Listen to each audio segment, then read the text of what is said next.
Years is pretty good. Yeah. All right, let me kick this off. I got lots to talk about.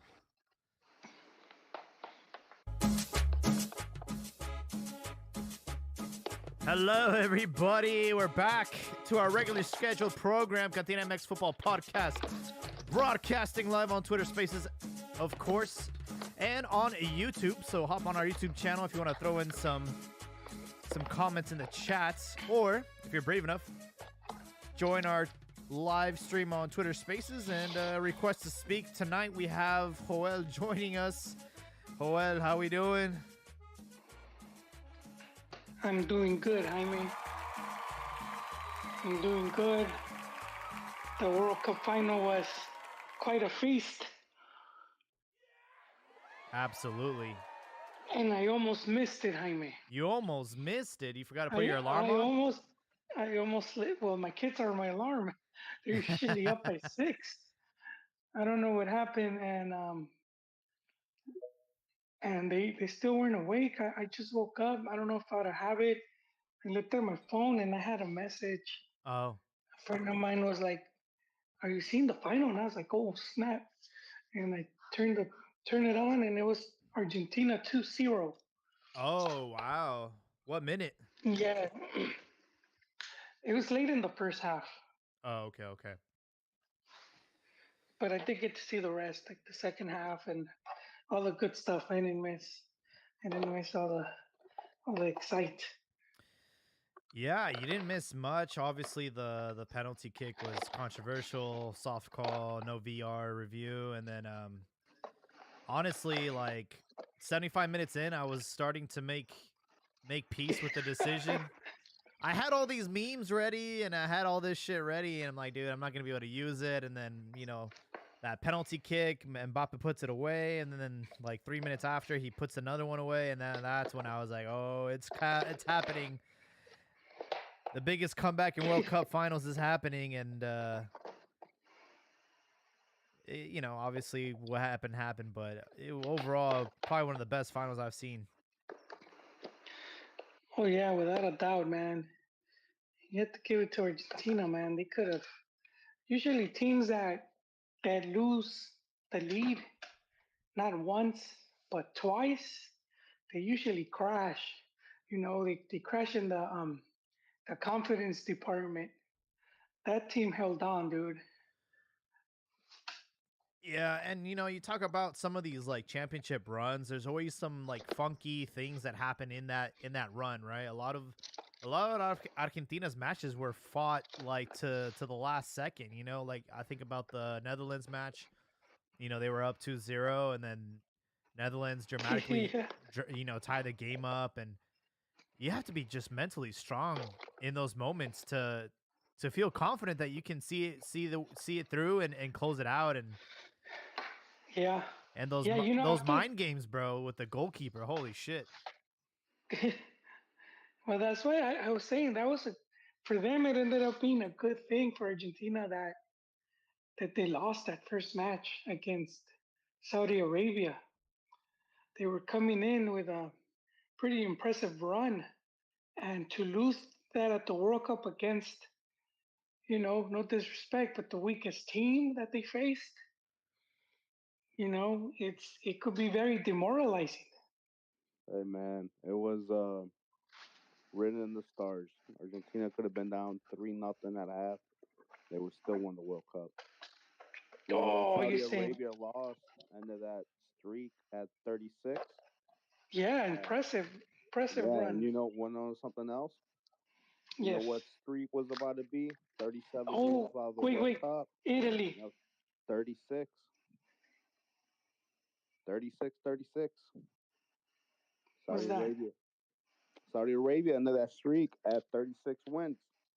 And then this World Cup win and was about to be 37 years without a World Cup for Argentina, and that stayed at 36. Oh, it's like their number, huh?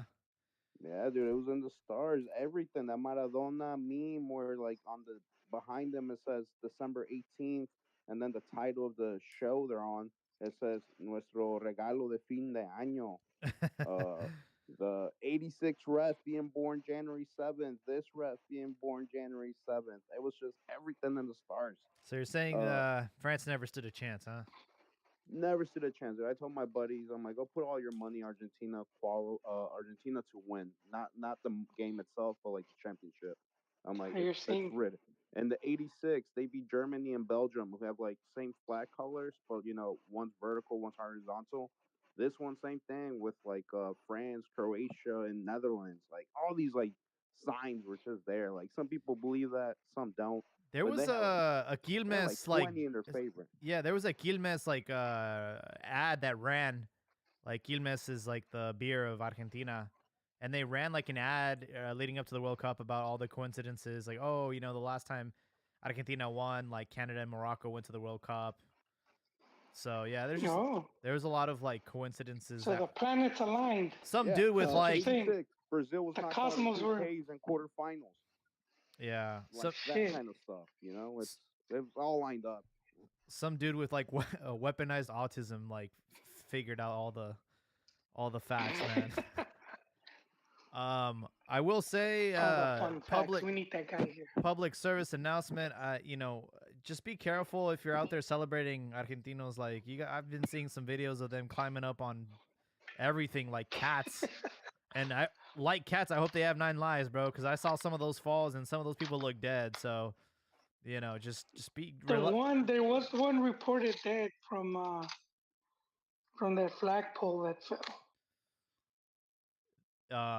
some people I don't managed know. to climb that big ass what's that shit called, like their Yeah, monument. whatever. Obelisk. Dude, that thing's hella tall. It's like 70 meters in the sky. The dude jumped off the bridge trying to land On the bus. I saw those, man. One guy made it, The other guy has lived, and two surprisingly. guys. They're What's like that? he wanted to meet Messi and he wanted to meet Maradona. Yeah. That dude literally is a bonehead. Like thick ass skull saved his ass, bro. And obviously we've been seeing the females celebrate. Good lord, there's about to be a lot of pregnant ladies. Oh, I haven't seen it, Jaime. You Give might it have to. give it 9 months. We're gonna have a lot of Lionels. That's gonna be Yeah. the number one boy name next year, Lionel. Dibu's gonna It does become happen, the dude. new It does Brian. happen. The new Brian. Yeah. But like we were mentioning right before we started this broadcast, you go from having the highest level of competition with world class players and action packed, tactics and all that, and then I turn on the telly on Monday, and I watch this Copa Por Mexico, and it's like, dude, back to reality, bro. Back to reality. It's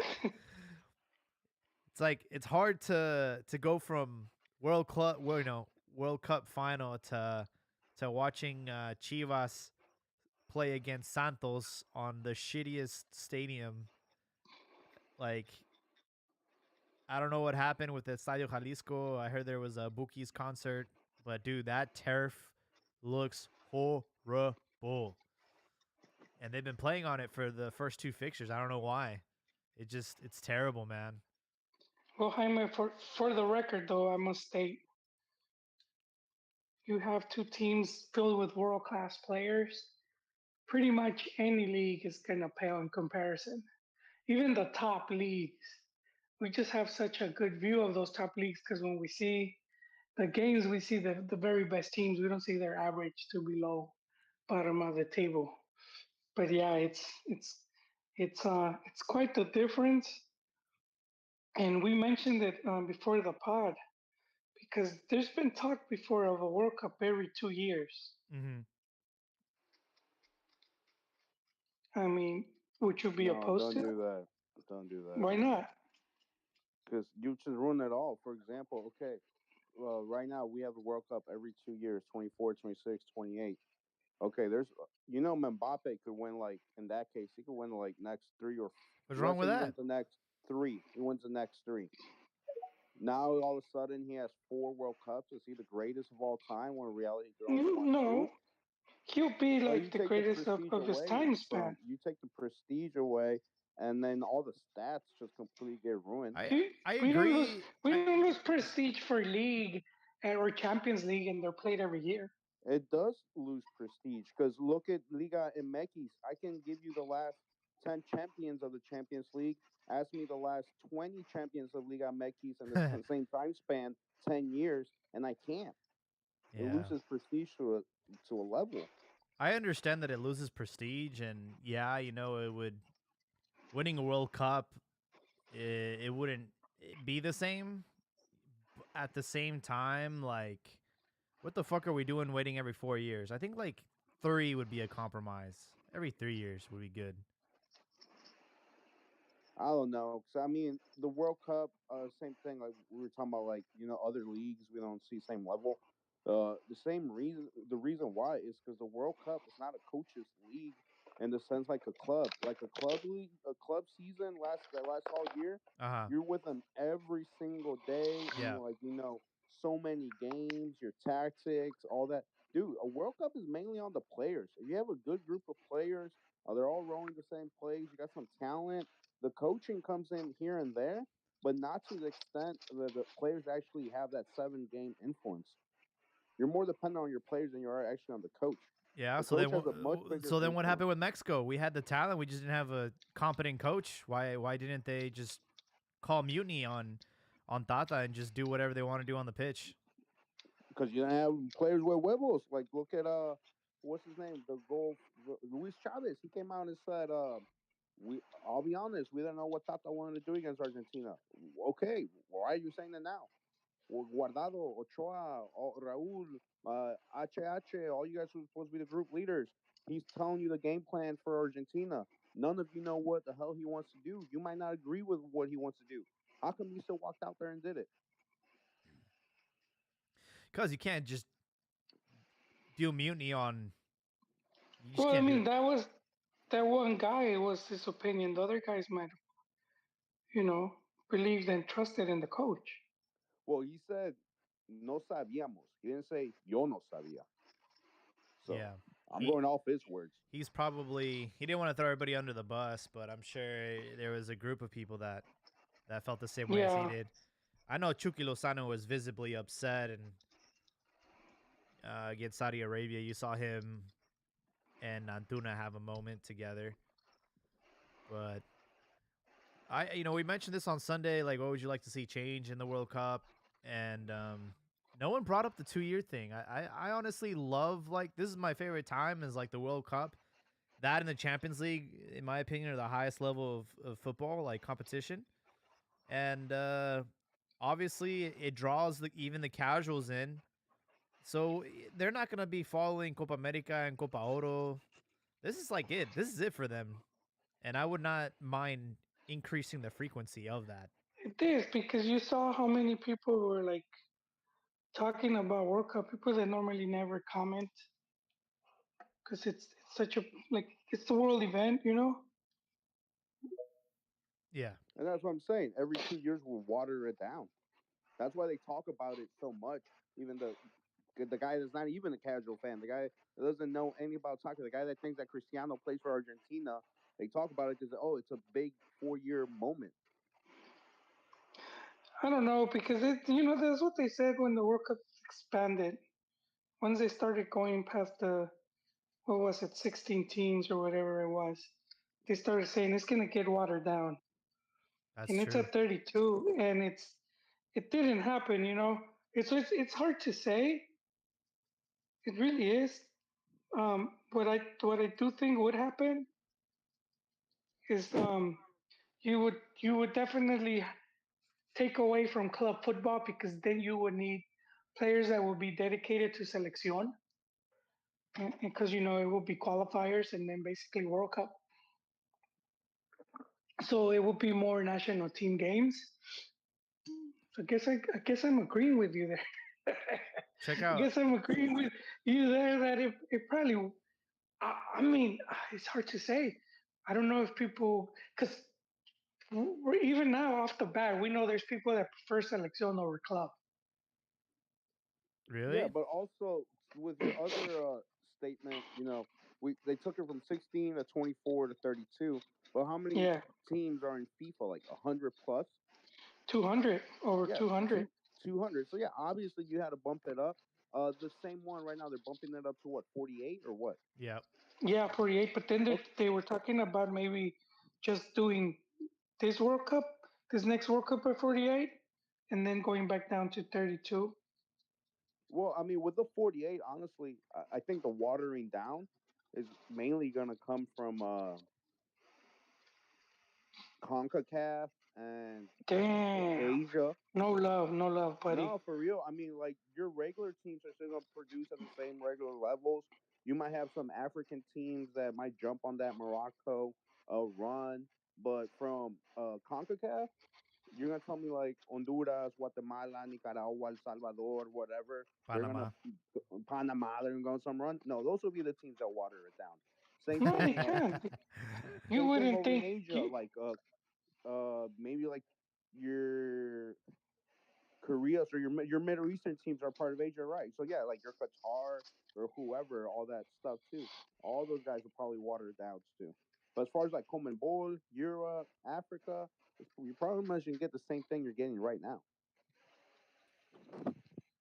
Um, I just want to play a clip real quick. This is the kind of conversations that we're going to be missing now that the World Cup is over. France, Mbappe. another freak. He won the Golden Boot. He won the Golden Now Boot. you know Messi, Mbappe, and Niedermeyer Yeah, are all teammates makes in $90 Premier million. League. Yeah, okay. This is what's on the line, guys. Americans trying to care about soccer. Ah, it's the best. But 2026 is gonna be the year, man. Everything's gonna change. It can. I It think can, it will, and I hope dude. it does. Like, And I Well, hope it does, because it I, benefits all of us. I have some breaking. I have some unfortunate news there for you, Hall.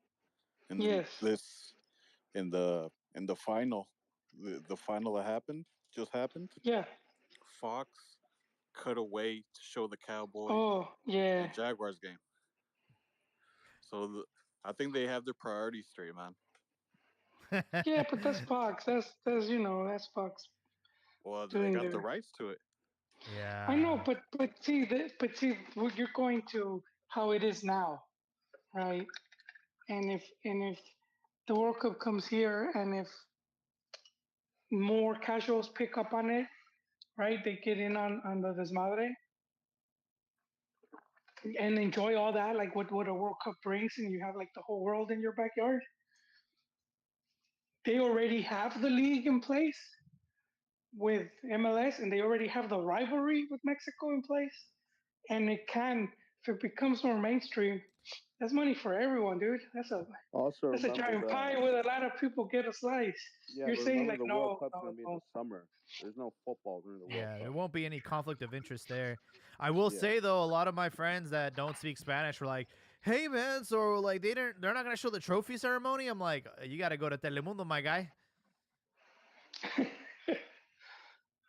I didn't know that happened because I exclusively watch the World Cup in Spanish. I can't do that to myself watching it in English. Same, I same. will say though, watching it like I did flip to like the 4K version. Unfortunately, it's in English, just to see like the quality. I'm like, dude, it's so much better.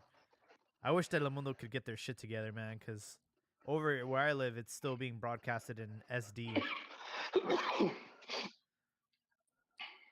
Next World Cup, I'm gonna watch it in Arab. So the guy says Allah, because that Telemundo broadcast was shit, man.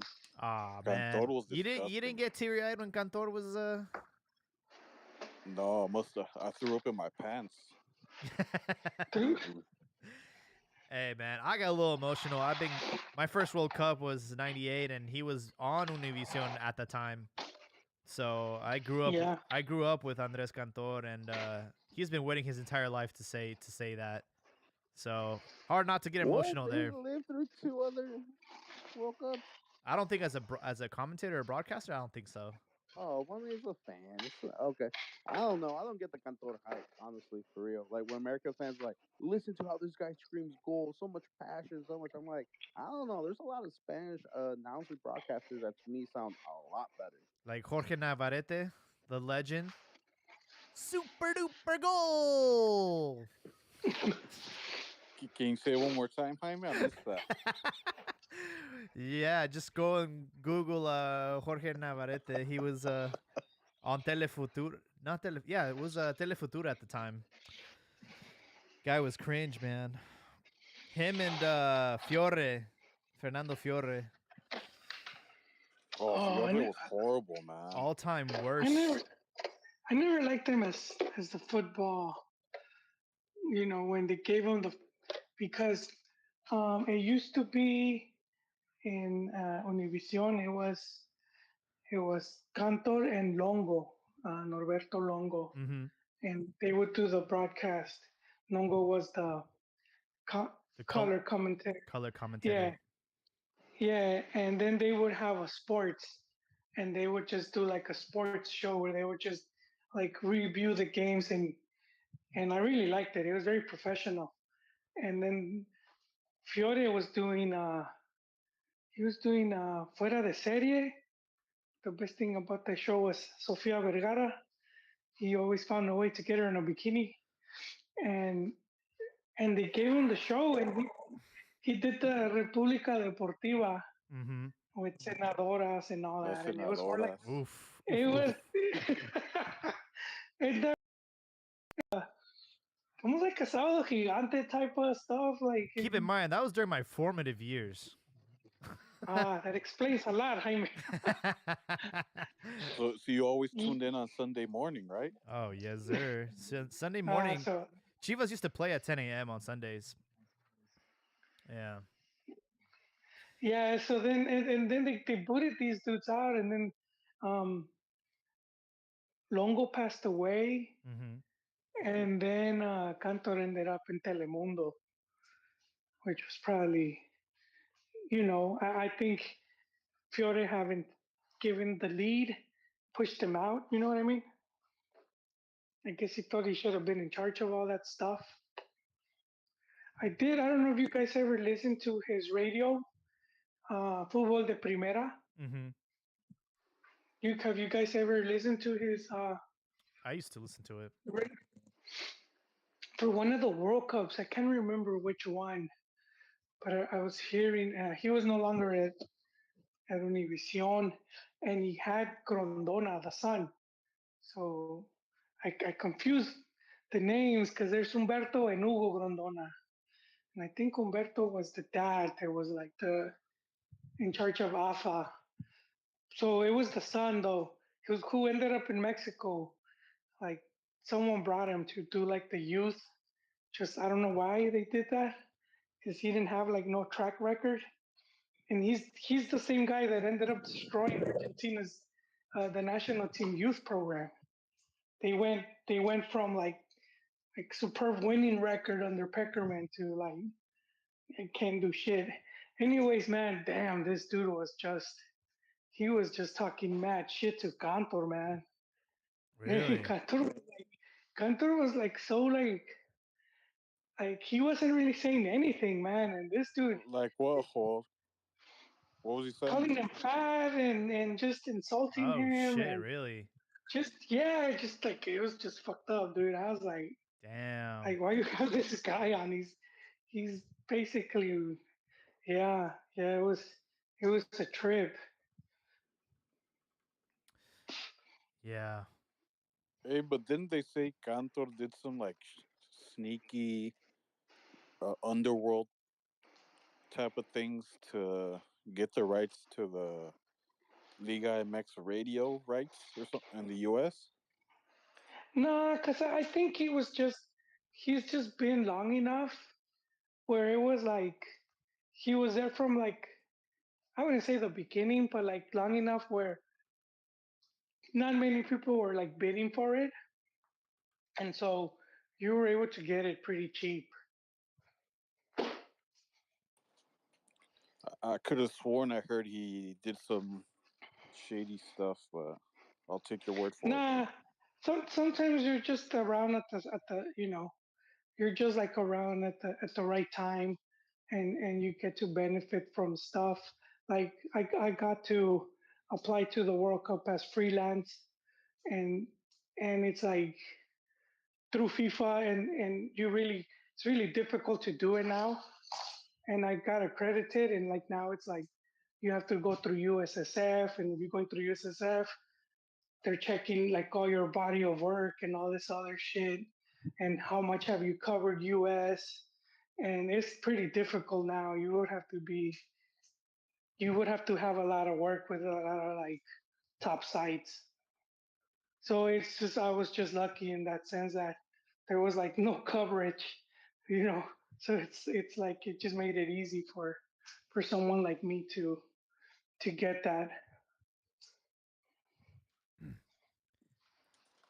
For sure. Looking at the sort of schedule, actually, let's address some rumors since we have our Aguila fan here over here.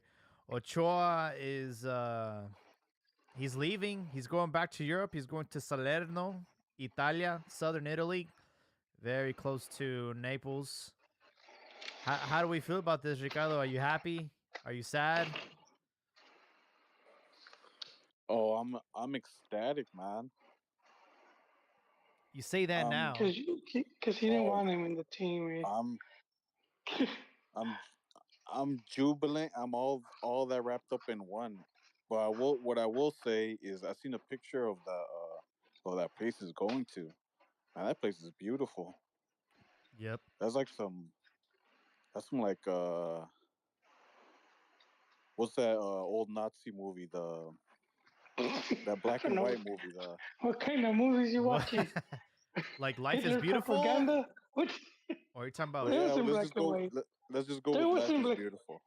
We comparing that to the Holocaust. No, there's this one movie with like beautiful scenery and one. That's what I'm saying, But que. Well, está there was no bonito donde va a ir. beautiful scene. Life was beautiful took place in a concentration camp. What Not in the beginning. it was like 2 minutes, man. What? Well, that's what I'm basing it off, Just man. That beautiful sadisticos, man. countryside. No, I know what you mean. We're just messing with you. Shit, he must have been like, fuck it, dude. But he couldn't handle the heat. Es lo que pasó. I think. But how do you Look, feel about his backups though? Or what are Jimenez and Malagon? That looks like it's gonna be what's gonna happen. That those two are gonna fight it out for the starting spot. is Malagon. He was with Necaxa. Was he like on loan, or did you guys buy him, or what's the story there? I don't know. No, Malagon was with Morelia first, with Monarcas Morelia, and they disappeared, and he went to Necaxa. Oh. And America just supposedly rumor and innuendo. America just bought him for 1.5, Uh huh. and that's why he didn't play in their last Copa Oh. Chocolate game they just had. Yeah. I've been to southern Italy, so I didn't go to Salerno, but I've been to Positano and Amalfi, obviously Naples, and yeah, it's absolutely beautiful. It's on the coast. Really hard to get to places unless you have like a boat, or if you trust public transportation. This bus on the edge of a cliff, but it's, Fuck. in my opinion, it's the most beautiful part of Italy, the south. So he's gonna have plenty of scenery. As far as like that team, like I don't understand why Ochoa just, despite his talent, just ends up at shitty clubs. Like I don't understand it, dude. Like this Really guy small clubs. this guy was Well, gonna go to PSG. It was all done, and then he got, flagged for Clenbuterol, and it went to shit. But that was the closest he he was at a big club. he got his French nationality, right? He has a European passport. Yeah, to I, Was he gonna France, go I to I think. think PSG he got it though? at Because they even Spain say he when was he gonna was go to playing at Liverpool Malaga. at one point. Oh, What was that, Habibi? Was he gonna go to PSG though? Because they even said at one point he was going to Liverpool. He I mean, he he actually said how that they were like, it was done. Yeah. hmm. I thought that was Napoli that was almost done. It was PSG. Well, the guy's a pecho frio, and he couldn't handle it at America. The I only say time fire this your guy ever agent in won that case. anything. What was that, Habibi? No, I was just saying you should have fired his agent if you were the cusp of PSG, and then you got left out due to the whole meat situation, and you never got another serious shot. At that point, just fire your agent. It's I on agree. their I agree. it's on their official website, league1.com. Axios Mexican superstar was told how a doping scandal ruined his move to PSG 3 years ago. Yep. Well, I think America will be better off without him because he just couldn't handle the heat. Easy to the blame though, Argentino that Choa. was the Argentino that was goalie for America, Marchesín or whatever? The funny story about Marchesín is Peláez brought him, but Ricardo Ricardo Lavolpe didn't want him. Yeah, he didn't. Well, my question for Ricardo is who had a better career, Ochoa or Marchesín at America?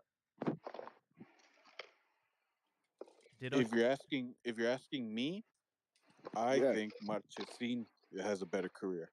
Even though they have the same amount of titles? Yes, because Marchesín did it in way shorter time. We got to put this in context. Ochoa, his only title he ever won was because he was literally part of the Real Madrid of North America at that time. And I'm not kidding.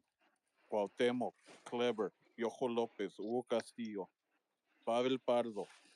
He was Dulio Davin. He's part of the greatest team the greatest America team I've ever seen. And even then, he ate a three-piece in that final. 2005? 2005 against Tecos. Was that the year he debuted? No, he debuted earlier than that, but Damn. that's the only final he ever won. Damn, Well, dude. those are pretty stacked Tecos too. Wasn't there like Pony Ruiz and all them? Who was that? Tecos? Tecos, they had a pretty good team too, though. Them wasn't like Prime Pony Ruiz and all them fools on that team. Yeah, you're right, and they also had the flat top Ludueña. Oh. But that doesn't That guy was excuse beast. Was that Bolfo doesn't part of that excuse team those three too? goals. No, I don't think so. He Wait, played for Tecos maybe at one point, right? Wait, let me check. think it he was was. Bofo and Navia, the Nava, the Chileno. Navas Chileno, there was good. He went to America as well, right? I believe so. But Yeah, I mean, Yeah, Tecos had a that good team Bofo too, combo. though. Yeah, they did.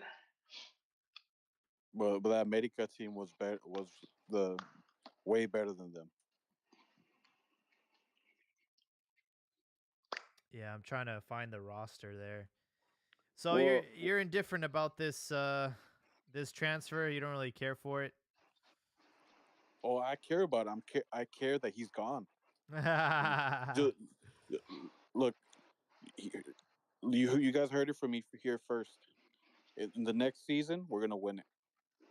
Ooh, sorry, that belongs to Chivas. I'm sorry. Not You nickel said and that dime. last You're not. season. The governor no, of Chivas Jalisco gonna Almeida already vibes. called it. Gonna Almeida vibes here. Chivas gonna go for it. Hey, but America is the only one that has the obligation to win it every year, man. I gotta say You that. told me Hierro and Amari and all that, they got the pressure too. There's been a lot of hype built around it. And I saw Brizuela sending a cross and 4 Chivas guys in the box. I haven't seen that in like 5 years. So it looks like things are turning around. Man, you guys had like the same team for it seems like the last 10 years. That helps too, though. Now when you Ya get se old, conocen. No, one thing I will say about the Ochoa thing, I think it's a really good move for America. Besides whether you like him or not, he has like top 3 salaries in the league. So the fact that you're able to get rid of that early and send him off to Europe and look like the good guy, I think it's a win-win for America.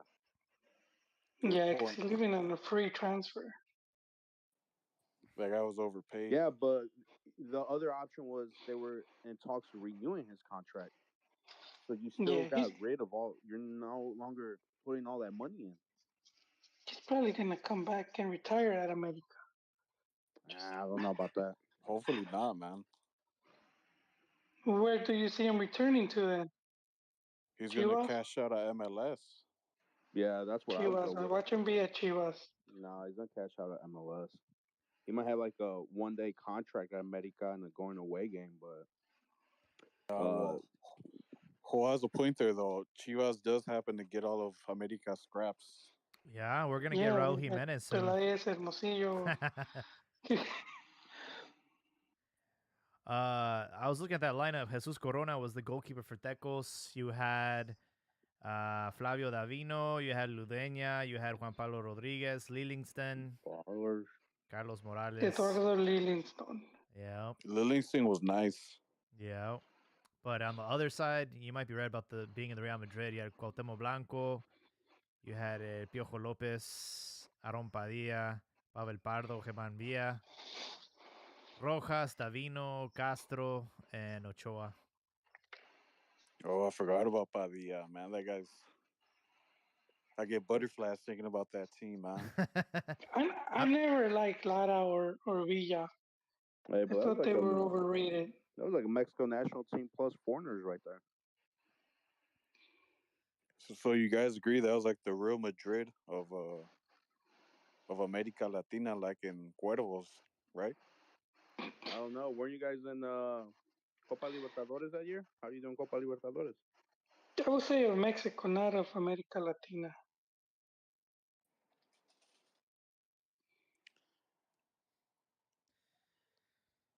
Well, Mexico is America Latina, man. Those other countries don't matter. You see all those Argentinians.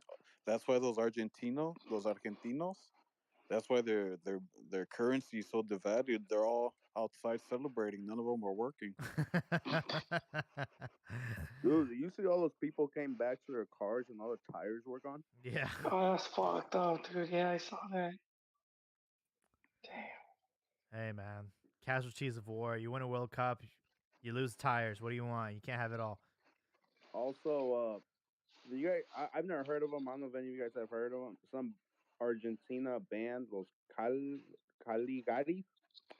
Anyways, Mexico national team follows them, and one of the band members on Twitter, like he just went off on Mexicans, called us maricones, told us to do another Wow. sport.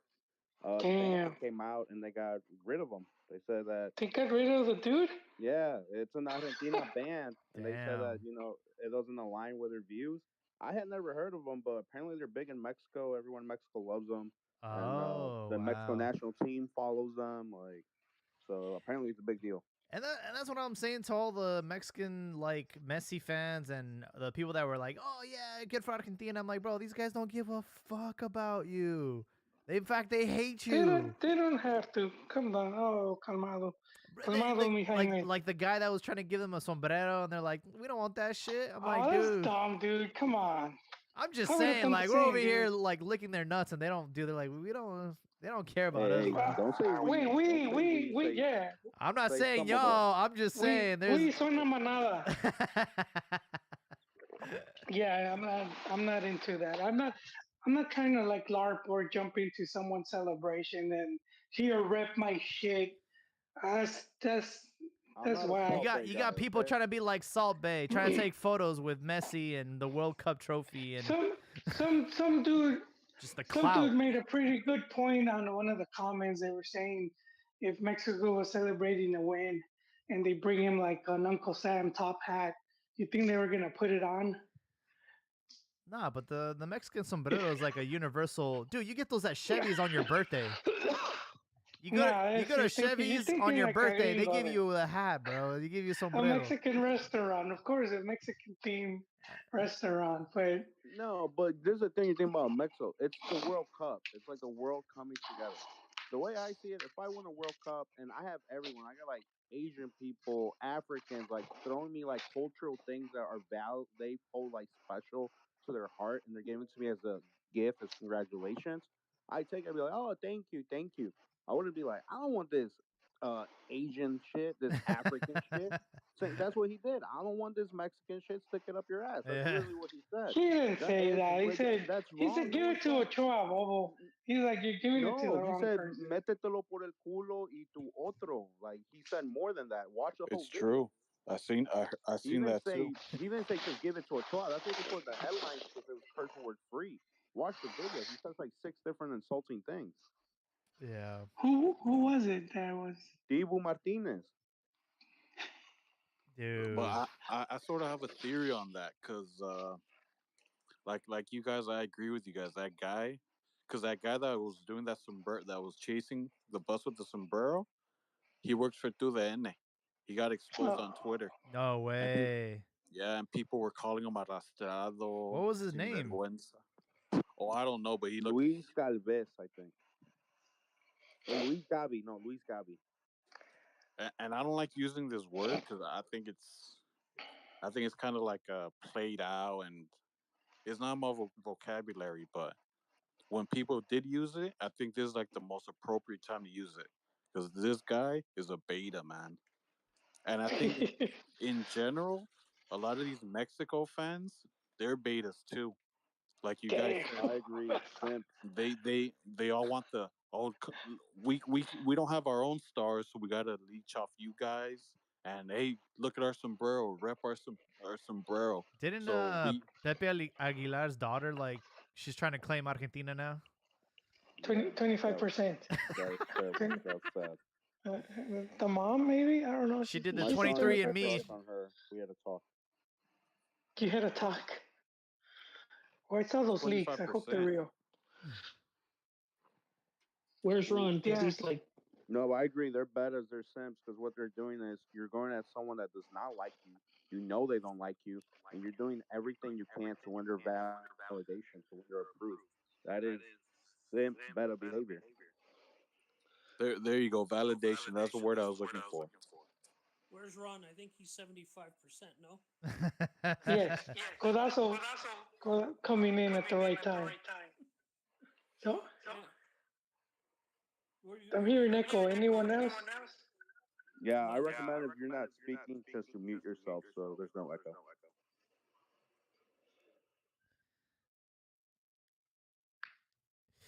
Yeah, it is what it is, man. You got these celebrations, good for them, good for their country, but I'm not gonna try and latch myself onto that like Salt Bay.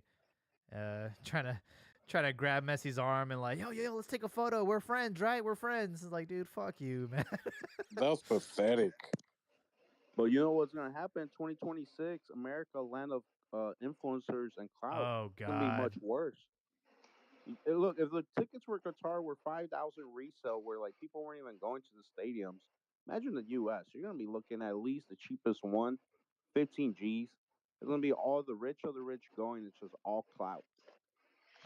What was that girl from Croatia? She set the standards. But you come to the United States, bro. That's like a LA 6, dog. We got. There's gonna be plenty of honeys in 2026, dude. The cameraman's gonna be busy. That's what was missing in this World Cup, right? Not enough eye candies. I remember in 2010, was it 2010 when Paraguay qualified? And there was that girl from Paraguay that she was like the Croatia chick. She was like the doll of the World Cup, whatever they want to Oh yeah. moniker Oh, I themselves. forgot about that. And then I remember she started like try to hit on Chicharito when he got eliminated. I'm like, dude, all these cloud chases, bro. Some other action today. Raul Jimenez back at Wolves, came on as a sub in the EFL and scored a PK, the winning goal for that match. So Raul's back in business. But I am a little concerned because they have Diego Costa now, and I think they just secured another striker. So Yeah, they got a Cunha from Atletico Madrid. yeah. Yeah, I think that's the only way that Raul is scoring these days, man, is on a PK. You know, dude, Cero Pólvora, man. That guy. I don't know. He needs to come back to Mexico and see if he can get back in a groove, man. Because the fool can't score anymore. I don't think he's allowed back in Mexico after him going to the World Cup. I don't think he wants to. I think he's safer in Europe. Or MLS. I don't know, man. But I think he might be done, man.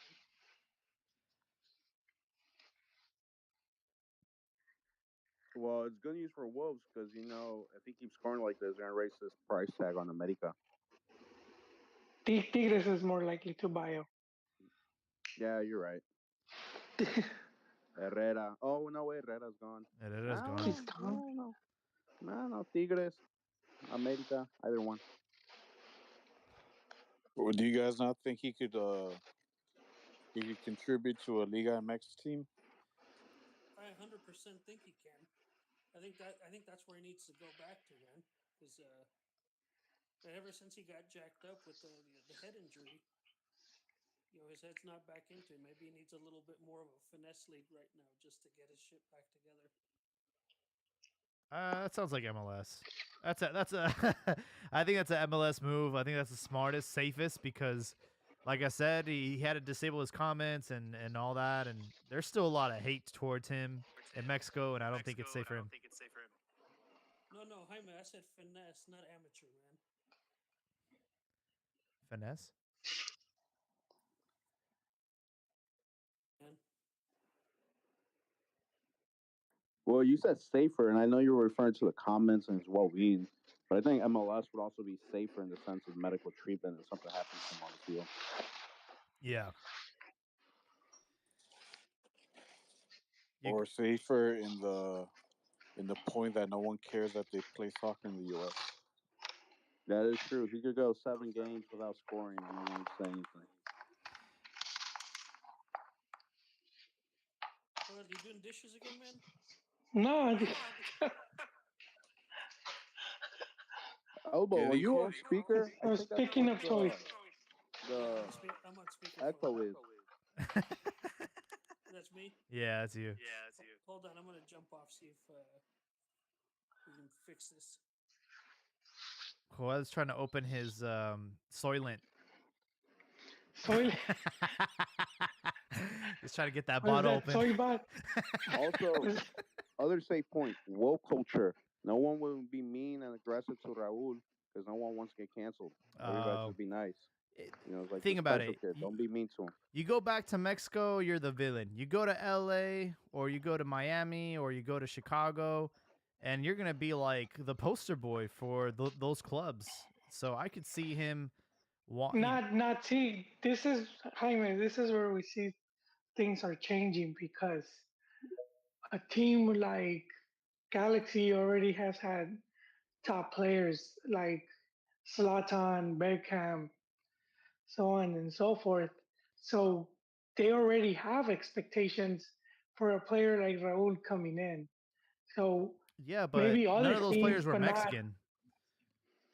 Yeah, but I mean, they don't depend on Mexico. Like those teams, like even LAFC, they kind of have they already have like their followers and their season ticket holders, and so they're already filling up the stadium. They don't really need like Mexican casuals to come in to have sold out game. Of course, they're gonna want to come in and watch, but they're not dependent on them.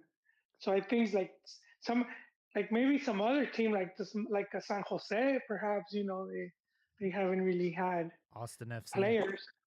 San Jose doesn't have any money, man. They can't afford them. Yeah, and also I think Mexican players haven't proved themselves outside of Carlos Vela. It's like they lost their value, their worth. Don't disrespect Chicharito. He scored like 20 goals this weekend. Chicharito this last season, and that's it. Before that, nothing. Giovanni Dos Santos, nothing. Jonah, nothing. The guys before them, nothing. I think Cuauhtemoc had a successful career. Cubo Torres scored 5-6 games, maybe, with Houston, and that was about it. Cubo did have a lot of goals. Yeah, He was the top. He was the top Mexican goal scorer up until Vela came in, but he did put good numbers. And Cuau had a couple good seasons in Chicago.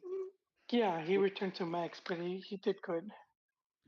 I don't know. I just feel like the results haven't Yeah, the been majority there. has been bad. The majority has been bad, but there's a few that came in and they How held many, the name up high. Joel, how many seasons has Pulido been over in MLS? Is it two full seasons? 2 or 3, I He think. left in 2020. So he So had yeah, one really 20 good season and the other one was fully injured, right? Well, So, he was injured, but yeah, but that first he's. season he scored a lot.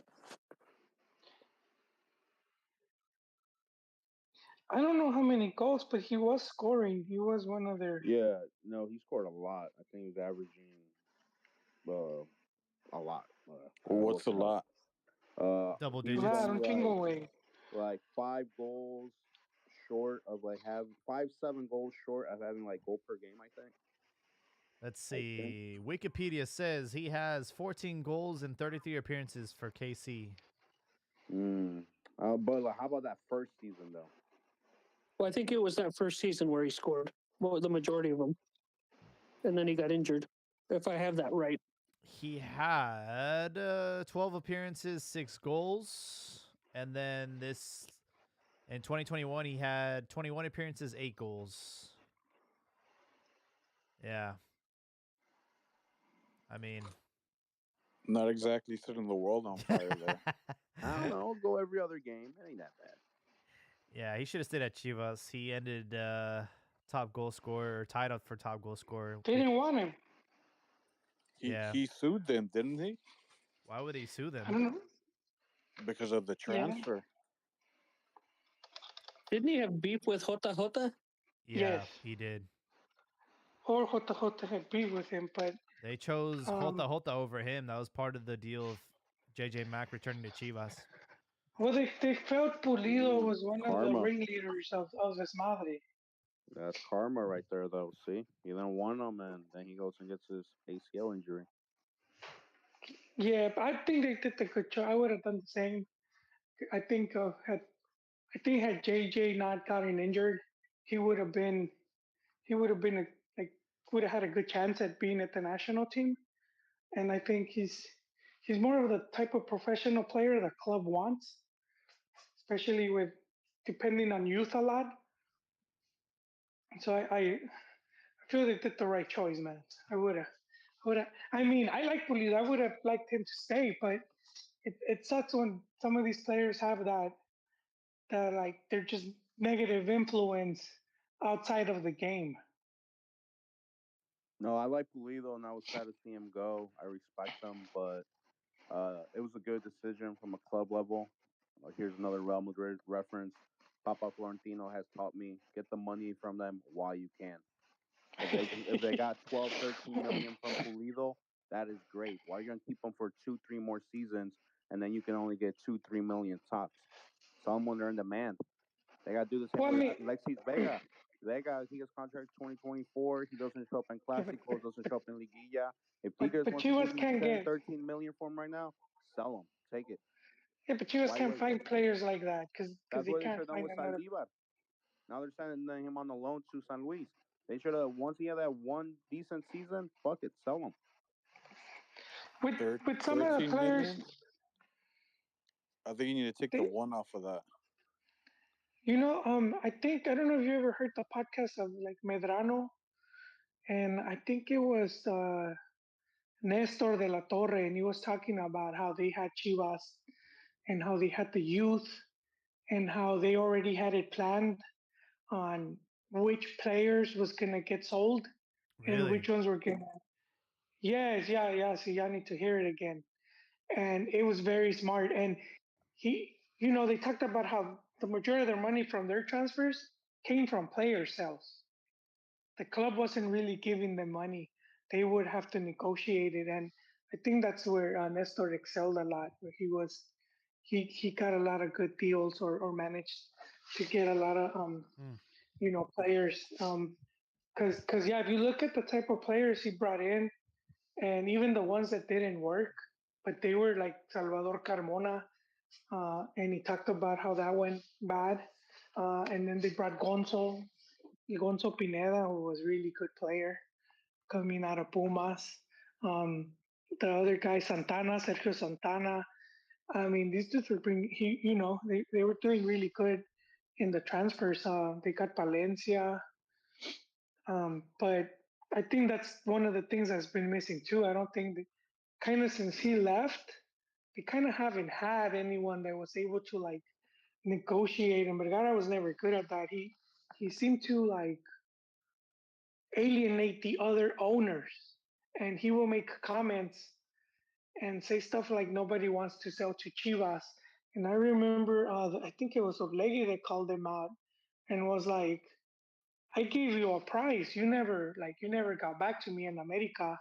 And this was on Oribe when they first bought it when he went to America, and he was saying how America just were you know more professional about it. So I do think, Orlegi's a shrewd businessman. yeah. Well, I mean, and I think that's missing, and I think sadly that's gonna be missing with the Iron Man. I don't think they're gonna be able to like, or that's why they haven't been able to get more players, just because just how the league is, and you kind of have to know, you kind of have to have connections, you know. So what you're basically saying is that Vergara, here's a Godfather reference. He's like the Philip Titaglia of the Liga MX owners. He's like the Godfather said. Oh, he's a pimp. He's a nobody. He's sucking his thumb while the rest of the guys are making the big boy moves. Damn, nah, that's kind of messed up. No, I mean, because he at one point Vergara was very influential. He's been credited with getting Hugo sacked and bringing in Sven Goran Eriksson. But that's And also so, where he lost some of that power. yes, when that went south, and because they brought that coach that he was at the time world class. He coached England, and he was coaching in EPL, and he had his wins and whatnot, and he couldn't even. He's struggling to beat Canada. Um, yeah, he lost a lot of juice after that, and then when he lost a lot of money, I think this is where a lot of fans forget where the club was because club was losing a lot of money, and that's one of the reasons why Angelica had so much say with Chivas because she actually owned a big chunk of it from because she invested in the team, and I think also in the company, Only Life. And so then at that point she was the one doing moves too. And according to Pato Rafo and Luis Mika, she was very hands on. Yes, sir. Damn, they said that. But Yeah, I mean, it's Patarajo been said he was rumor. I clapping mean, the they cheeks. haven't said it, but I mean, it's been rumor. Oh, they didn't. I thought I was like, I damn, they mean, were after those actually. rumors came out, they left out of the club and That's haven't been yeah, they back were. since. They I'm haven't just been saying, heard of. man, legends. I wouldn't call them legends, but like guys, leave the club, come back, say hi, catch up on good times. Those guys have not mentioned Chivas once again. Well, there's no one left now. I think that would care for Angelica because she's not a Maori. She's not a. She's a stepmom. Not anymore. Oh yeah, what was the thing? Yeah, you're correct, sir. He doesn't like her. Um, where were we though, man? I feel we strayed way off the pod. I don't know how we got here, The but fuck were we talking about? You guys were Hierro, talking about money moves. money. There you go. you guys were talking about Pulido and Business. it ended up going this way. Oh, like yeah, like QS is gonna be hard for them to bring in players because they don't. Just Iron Man. He's the owners are not the what is it? The promoters are not gonna give a fuck that Iron Man is tied to Real Madrid or whatever. It's all about making the moves, and you kind of have to go through them where it's like we'll give you a coach, and then they do the package deal, man. They send you a coach and they send you three or four players already. Hey, but he got Perez Buquets playing without signing promo food. That's a big sign. Yeah. Yeah, Yeah, and hopefully there's that other kid, Chevy. I know he was injured for a long time, so I hope he's recovering. Or you mean Honda? Oh, he's Honda. Oh, he's, damn, No, he's, Ricardo's he's about to drop El that he said Camino. Hugo, man. He's that El guy's Camino Volvo. Martinez. Volvo.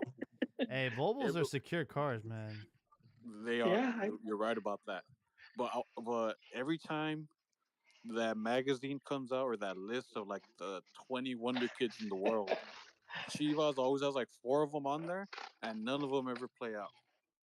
I know, like Carlos Fierro was the big one. you know he That or we never. loaned him out to a team where the player's never going to play. Hey, but you know what? Say what you want about Fierro.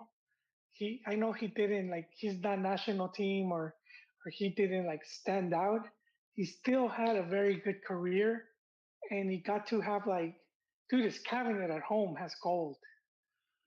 He was part of the doblete. He has the under 17. He has a couple trophies up there, man. I got That's champions. very few are gonna achieve that.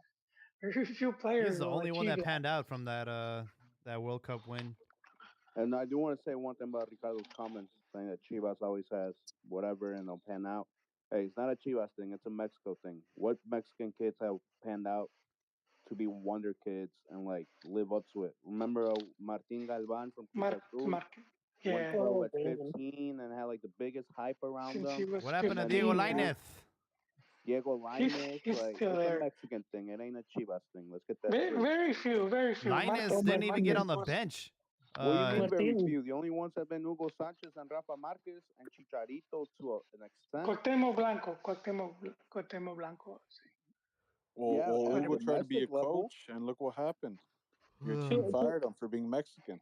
Wait, I didn't hear your comment. What was that? To a certain extent, Andres Guardados had a successful career. oh yeah. No, but we're talking like wonder kids. That's what we're talking Oh, about. yeah, Like yeah. that high level. Like Bella should have been one of them, for example. Oh, And he for did sure. to a degree. I mean, he was voted third best foreign in La Liga behind Cristiano and Messi. I mean, that's high level stuff right there. Mm-hmm. But no, Martin Galvan didn't pan out after I think, wasn't he sneaking in prostitutes into the room or something like that? That's right. You know them horny Mexican kids. Out, Don't it they all wasn't do in the that? U.S. that's that's been this is why Colasso, that's why I feel hurts the Mexican team and the talent that at that young age Mm-hmm. they already get so much money, way more compared than like in most countries, like even in Europe, and it's hard to imagine that a lot of times, like you, even Camo was saying it, and like Camo said it in the Maestros, but I've heard other players say it in other shows, um, and I think they just get so much money that it's like you kind of lose that drive because you already made it. You already have like a house, you own a car, you kind of achieved everything already. Well, I think overall, man, I think the Mexican player lacks professionalism, man. Like I get That it. too. Yeah, but that's not on the player. I mean, that's on the club. One thing I do congratulate Jorge Vergara for doing well. Remember, he had them like on the school, and if they wanted to be like first team players, they had to go to school, like get a degree or an associate's degree, whatever. Like actually do something with their life because he wanted to that be a was player under outside the game. that was under Nestor, right? Well, yeah, Yeah. it was It's part under of it. them. But the reason Which I is bring that up, Orbelin right now, he said in an interview that what he started doing is he's taking English classes after his practices in Greece. Hey, I applaud that because you know it's Yeah. something you need if you want to be in Europe. But that should be going on at the youth level. Oh, it should That be, should but with again, the it's clubs. one of those things that Hugo Sanchez was talking about at one point, which was yes. you lay down the foundation, right, and try to teach them and guide them to do some of this stuff. But Hugo, for example, was the one who stayed on the field and after practice for a lot longer, or studied something, or you know. Yeah, he's a dentist. Yeah. No, He and actually. I just mean study the game too, man. Like, Oh, our, no, but he yeah, is, yeah. But no, no, you're he's right. You're right. No, but you're right. but He did study the game, but he also and, studied a and I profession. understand, and I understand when people say, you know what, let them go party, let them do this, that, and the other. It's your profession, man. You got to be ready to come out and work the next day, man. Partying messes you up, man. If you're gonna be a pro, man. And Did, that's what's lacking in did Mexico. did you see the show the Los Maestros? I did, yeah. I saw when Chepo talked to, yeah, yeah. he was saying how they won't even, like, the players don't even know who they're playing against. Like, Oh yeah, you know, yeah. There was a nice little debate between him and La Volpe during that session, I but it's actually took Chepo's side on that. yeah, but that's no surprise, Joel. Chepo could have raped a bear and you would have took his side, man. Depends what kind of bear it was. But no, But it was yeah, it's a good debate. But yeah, no, you definitely you know these people have to teach these guys how to be professional in the youth system. Once they get to the big leagues, yeah, somebody has to kind of help them out a little bit, but they need to do some of that work on their own, man. They can't Yeah, be but babied and coddled and all that stuff, man. And it's always going to be a big problem with the Mexican player because they prefer going out to chupar than to studying who it is that they're guarding the next day. yeah, and like learning English. Hans was the other one of the he talked about how a lot of the players wouldn't even go and study English and whatnot. yeah, but I He's mean, well, I he said just the think that's majority, more not everyone. responsibility of the clubs because you're investing so much money in them. You want to guide and give your investment as much sense of direction. I mean, because when you never been in that situation, you might not know how to act. You might not know how to act out. I'll give you an example. Being raised in the U.S. with my parents being raised in Mexico. When it came here to from high school to college, my parents didn't know what ACT, SAT, college admissions, college visits, applying for financial aid, AP classes. So I could have gone home and done zero homework or not done any testing, and my parents would have thought I was doing a great job just because I was going to school every day. So that, True. and as opposed to American kids whose parents have been through that, who might be college graduates and stuff, they give them that sense of direction. That's what I'm saying. These like Martin Galvan, if he was putting in prostitutes at 15, his parents think he's probably doing a great job because he's at Cruz Azul and here he debuted. But that comes on responsibility for the And club as he well. bought them a house already and like Yeah, they think a he's little doing great. market. But if The he fell barrotes. off, I put a huge responsibility of that on Cruz Azul for not protecting their investment and directing them as well. And I put that blame on the majority of the clubs for not having them on the English classes, for not having them on, guiding them how they should. No, Well, there's and I agree with you, Al. But like there's this part of it. Once they're full grown adult professionals and stuff, yeah, you can't babysit and handhold them. These guys have to do some of that work on their own, right? yeah. If they've It's the laid down whole. the foundation, if they've laid down the 14 to foundation 17. and given them the tools to do some of this stuff, Yeah, these guys also have to take a little bit of responsibility on their own. yeah. It's the whole leading the horse to water. They could lead it to water, but you can't force it to drink. Yeah, And and I'm not saying clubs don't have responsibility because they really do. To make sure that these guys are true professionals, right?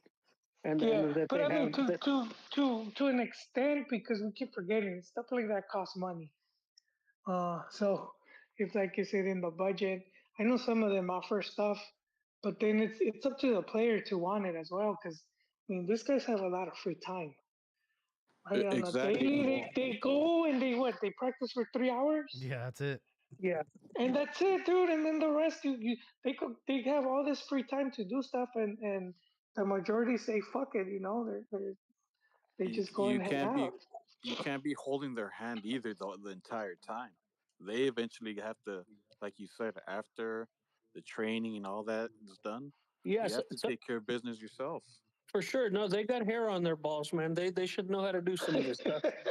One of those guys from Maestros was talking about, and it was during the whole uh, that one chapel part when they were talking about the players, and they said a story about how the players were asking the coach or someone like what they needed to do to get to like the next level or something, and he's like, "All right, show up tomorrow at 6 a.m." And they were like, "Fuck that, dude." we're good Oh yeah. like this. Oh yeah. It was somebody that Chepo had played for. Yeah, I mean, The, yeah, that the players were asking him, and he's like, yeah. fucking. Was it Hans? No, I don't think it was Hans. Who I else think was? it was from. It was, I think, from his time as a player. Okay. Yeah. It was from his time as a player, but I think it was like a foreign coach though. Yeah, and he's like, come in. It's. Come in. Yeah, and they were like, "No, fuck that." Yeah. I, you know, one thing I hated. La Volpe cut him off, and this guy was talking about the '74 Naranja Mecánica team, and he was talking about Leo Binhacker because he got to work under him when Binhacker was at America, and he was talking about one of the assistants, and dude, fucking La Volpe just changed the conversation right away. That was like my only dislike for La Volpe, where he seems like Oh, he likes to take over the conversation. Yeah. He no, probably but said. also He like probably he said, already "Shormes equipo."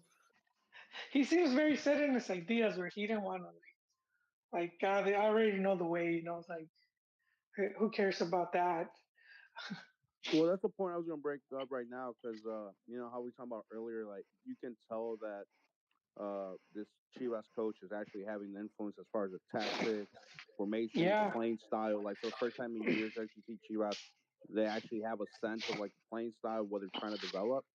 And somebody commented, "This is why all these domestic coach hate on foreigners coming in because the guy he has from Manchester United, his assistant, he's in the stands during the Chivas game with a walkie-talkie in his hand, and everything he doesn't like, he sends them over message to the coaching staff. And then someone's like, "This is why all these domestic coaches hate because somebody comes in and tries to be professional, tries to be well rounded on their job, you know, like the 6 a.m. practices or whatever the case might be, and everyone it makes everyone else look lazy, it makes everyone else look not dumb." Say, hey man, you're not making us not look a, bad. We don't work that hard over no, here. not everyone, because Hans is well liked, and Hans was like that. He ended up at Pachuca and whatnot, and uh, But, uh, well, No, but yeah, there he's is a well little bit liked of by the that. people that he gave I results to. But what about his peers? The guys that imagine you're the Hans comes in and there's been people in the Fuerzas Básicas for 15, 20 years, and Hans comes in and says, "Y'all, you guys could be doing this a lot more better," and he overhauls your system. Now you look like a punk, especially if it pays off. Those are the people I'm talking about. His peers, not his bosses. Of yeah, course, Amaury's okay. going to be happy if things change. But what about like No, Cardoso and all those other guys before him? Amaury's like, how come those guys never did any of this? well, I mean, I think they do because, and then again, I go back to that show. A lot of these dudes went to Europe and spent time over there and got to see like even Chepo was talking about one of his connections set him up with AC Milan, and he got to even stay there at their clubhouse and see through the practices and everything. And a lot of some of these other coaches have done the same. I forgot who through Rafa Marquez ended up going to Barcelona and meeting with Pep and just being there when they're running their practices and whatnot. So a lot of these guys do that stuff. Yeah, but They but just you're talking about Chepo, who's elite. I mean, Chepo's elite in the sense that he's won league titles and he was the coach of the national team. Whether he did well or not, he reached that high peak of success because he prepared like that. But are we saying that the majority of coaches in Mexico prepare to that extent? Because they don't.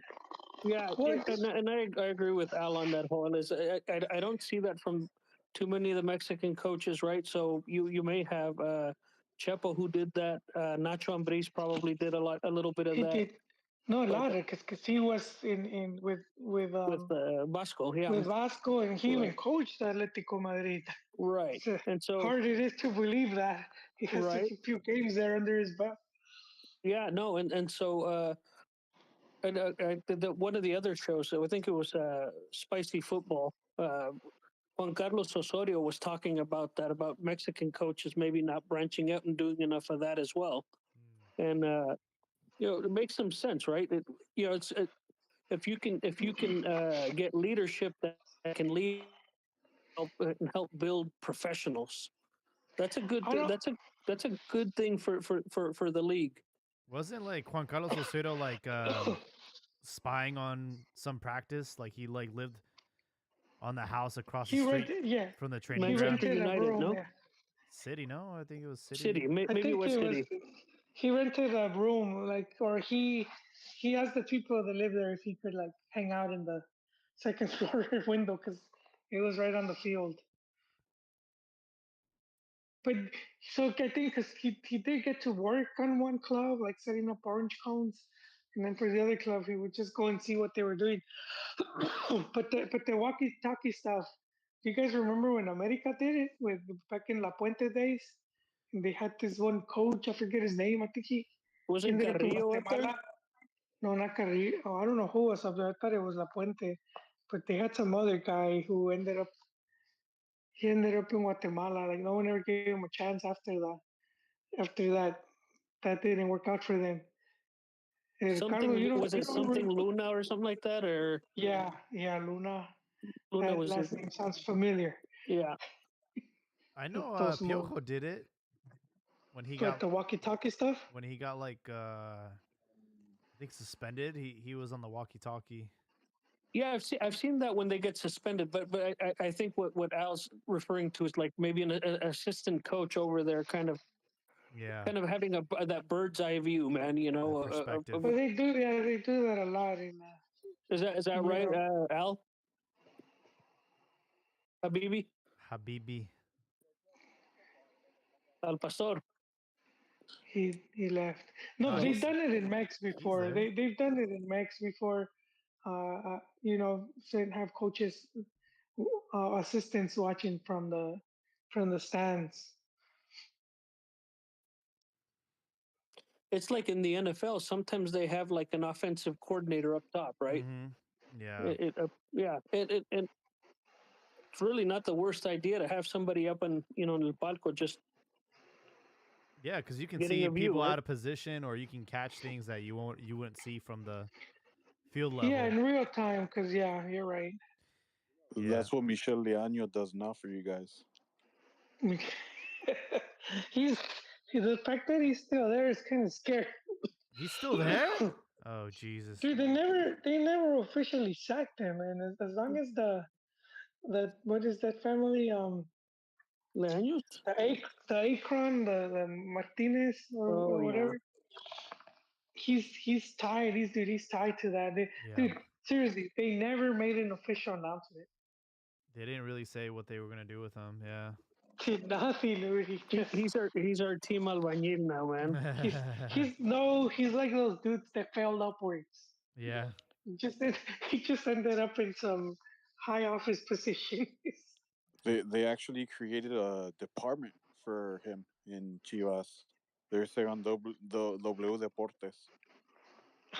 I believe it. Holy snap! All right. He gets his own They, desk. it was I thought you were joking at first, but no, seriously. see, It's no, something I believe about you. Internacional Promoción Internacional, something like that. Seriously. Yeah, dude, yes, yeah. I thought he would Emeritus. get that gig after he won all God those damn it, cup dude. titles, man.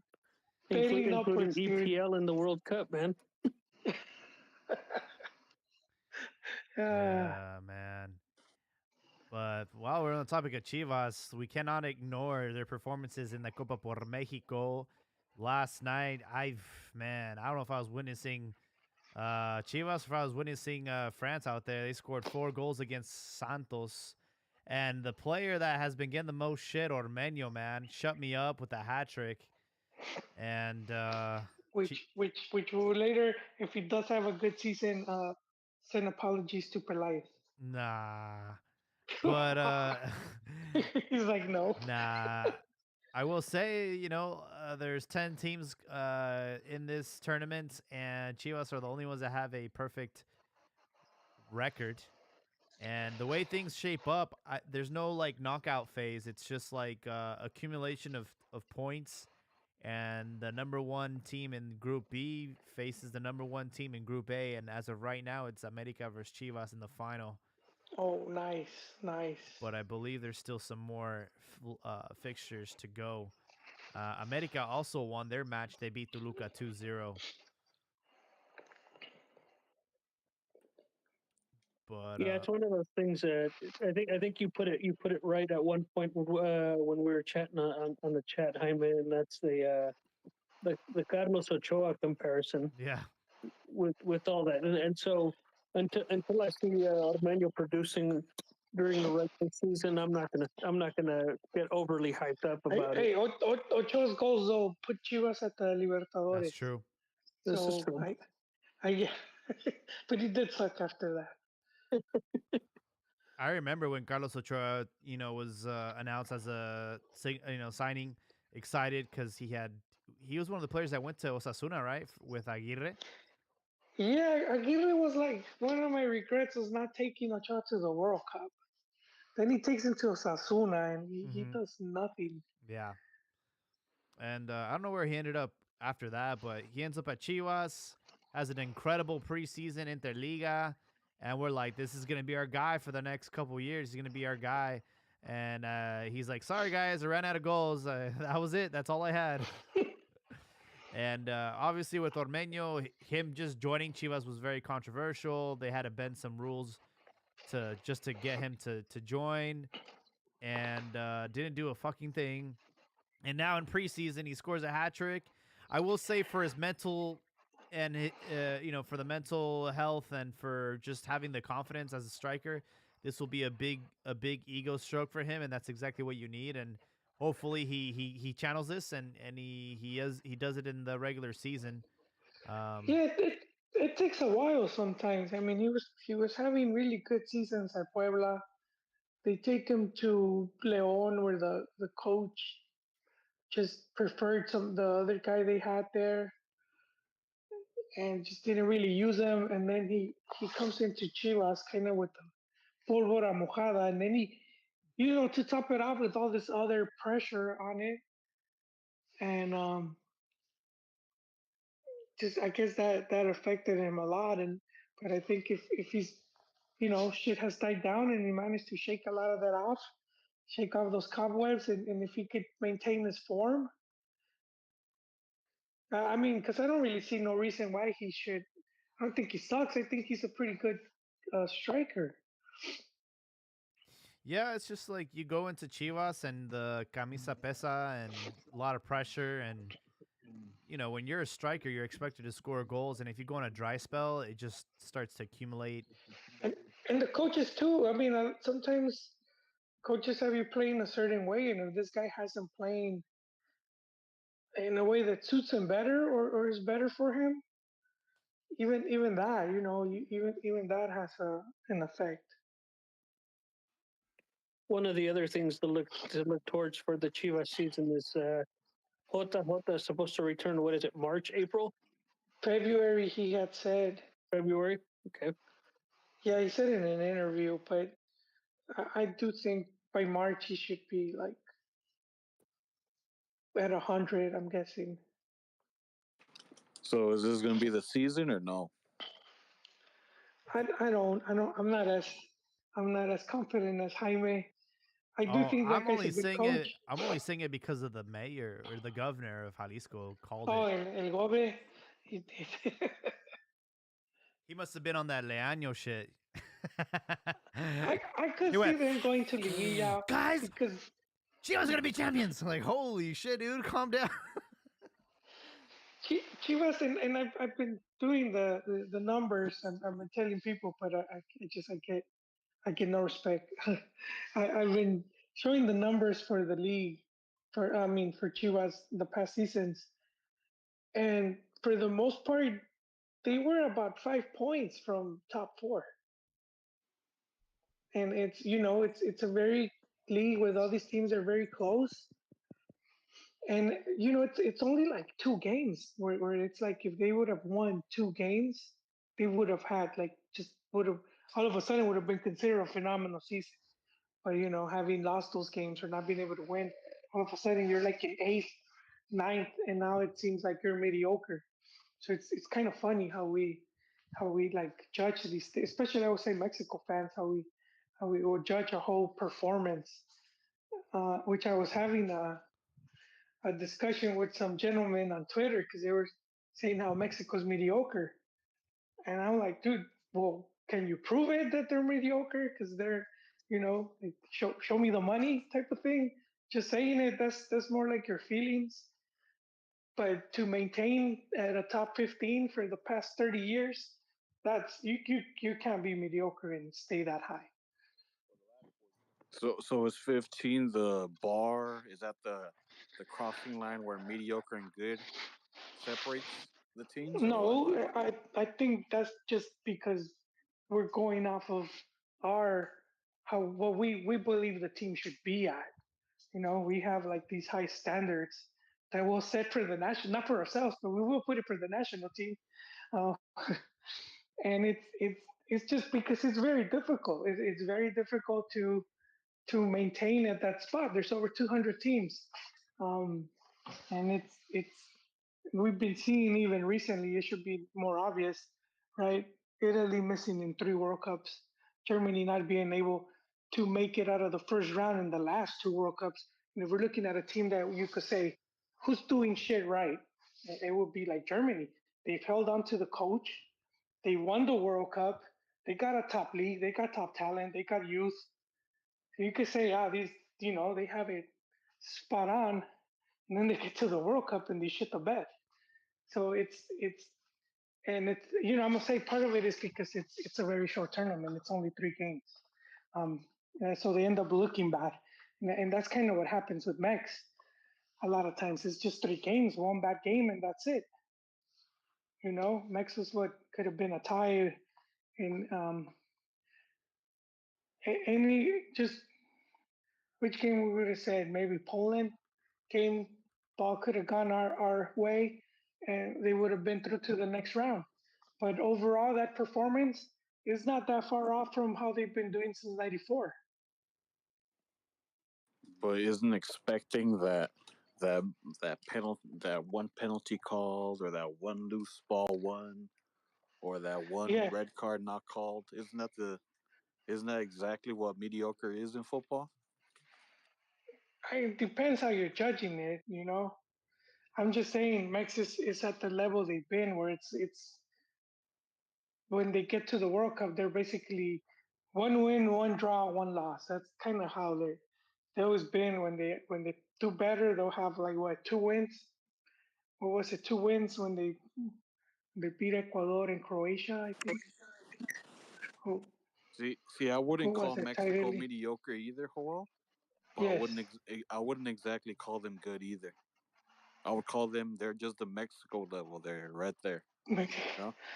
Well, they're good, but they're not like at the level of like an Argentina or France. So, but those teams aren't good. Those teams are the exception. Those are like like just top five of like Germany, France, Brazil, Argentina, and then whoever is at the moment doing really good. Um, and those are it, man. This is just a small group of elite teams. But I do think Mex is good in the sense that they they have maintained a consistent level for that long. To stay that consistent throughout like all tournaments. But I think we look down on that because we want them to do even better. To bust like what was it, Morocco? Who was it? Kind of would, to do one of those deep runs, even if it's only. And we've seen it with some of these teams that do a deep run and then they disappear for the next 3 World Cups. I think it's like Mexico is due for one of those deep runs, based on just I don't know. I think we just live a little bit in an unrealistic world, and of being here, one of the giants of our region. You start to go into the World Cup and thinking, oh yeah, we're good enough to win one, but we're very far away Wait, from being. wait, we're good enough to. I don't know who's ever thought Mexico good enough to win a World Cup. I think it's just like the desire to win. Everybody wants to be a World Cup champion, bro. No, And I know, but as a fan, if you're looking at the Mex but team, like, and you're why? comparing them to the Yeah, but I'm just saying, like, are we really that far off from a Yes. at least? Yes. Not. I'm not saying from like a Yes, yes, world. we are. I'm just saying like top 4 finish. I don't think we're that far off from a top 4 finish. We could like, at a World Cup. Yeah. Well, yeah, and it's because You're it's a telling me we tournament can't do where the shit that Morocco did? We can do that. Our players can do yeah, that. because it's one-off games, Well, you that's what I know, mean. and that Like that's and well, realistic. it is because they're one-off games. But I think this is where people like they're not seeing it, where it's like the World Cup was just one tournament, and you could just get lucky in that one tournament. You end up looking good, and your team really isn't that good because then you'll see them shit the bed for the next 3 years, Well, right? that's But how you that's how just I had feel. like a good tournament. That's Huh? how I What feel happened? about Spain, man. Oh. I honestly, they had to me they had one good tournament. They're more Well, Mexico than but they are Germany, man. no, you're right. But aside from that being a good tournament, they had some world class players like Javi, Iniesta, and Right. It was other their golden like generation. Yeah. that Sergio Ramos and Castell just had like a wealth of talent that was not only playing at the highest level but winning. These guys were winning Champions Leagues and winning their leagues. That's a lot of winning right there. Oh yeah, no, that was definitely their golden generation. But since then Yeah. and before then, it was just No, they were a Camo good said team. it. Camo said it in the last of the Maestros. He said, "Why is Spain being held to such high standards when they've only been to one final? They only won once. Like if you look at the World Cup records, they're rarely in. They're really like fighting for those top spots, you know." And he's right. It was because of that team that was around for maybe 2 cycles and looked really good. So two Well, cycles would be like because 8 years. the league is competitive. Well, yeah, no, and because they were linked to like Madrid and Barcelona, so that's kind of more of where the expectation comes from the clubs more than the national team. But he's right; that team's not like traditionally at the World Cup's not one of the main contenders. But I tend to agree with Jaime. Like Mexico, it doesn't have the elite players, but if you think about it, Mexico, aside from that, it has like a elite vibe to it when it comes to like fan base, like Oh yeah, and things outside of the actual football. Mexico has like elite status in that, you know. And it's just crazy that I get your point where you say Mexico is consistent with them just being consistent in the World Cups, right? yeah. But Work other tournaments they play in, they're pretty consistent. You yeah, know, Gold Cup and Copa America, the two finals.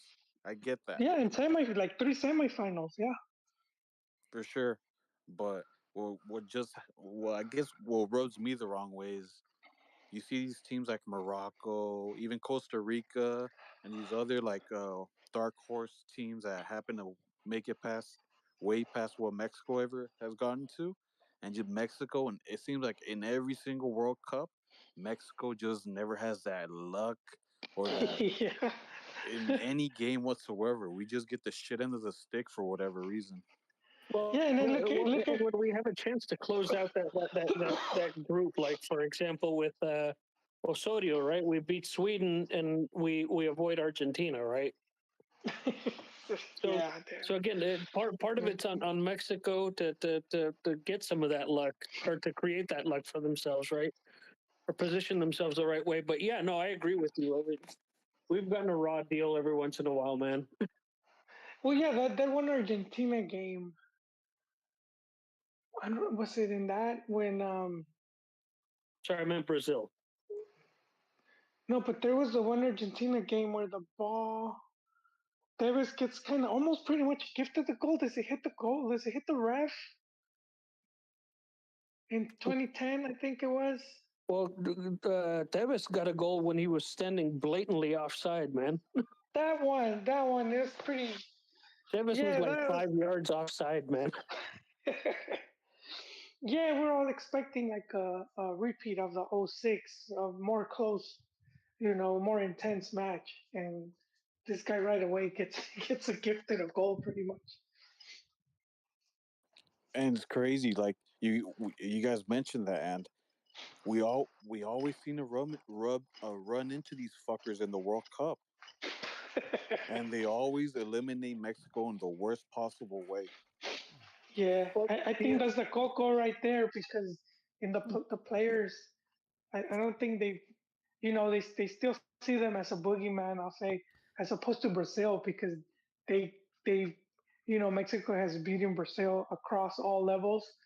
That when they face them now, they're more like, well, we could beat you because they've done it at Confederaciones, uh, even Copa Oro, Olympics. They've done it they took a tie from them in Brazil during the World Cup. So they have that confidence. But with Argentina, it's only like I think one official win, I believe. Copa America 2004. And That's it. that's it.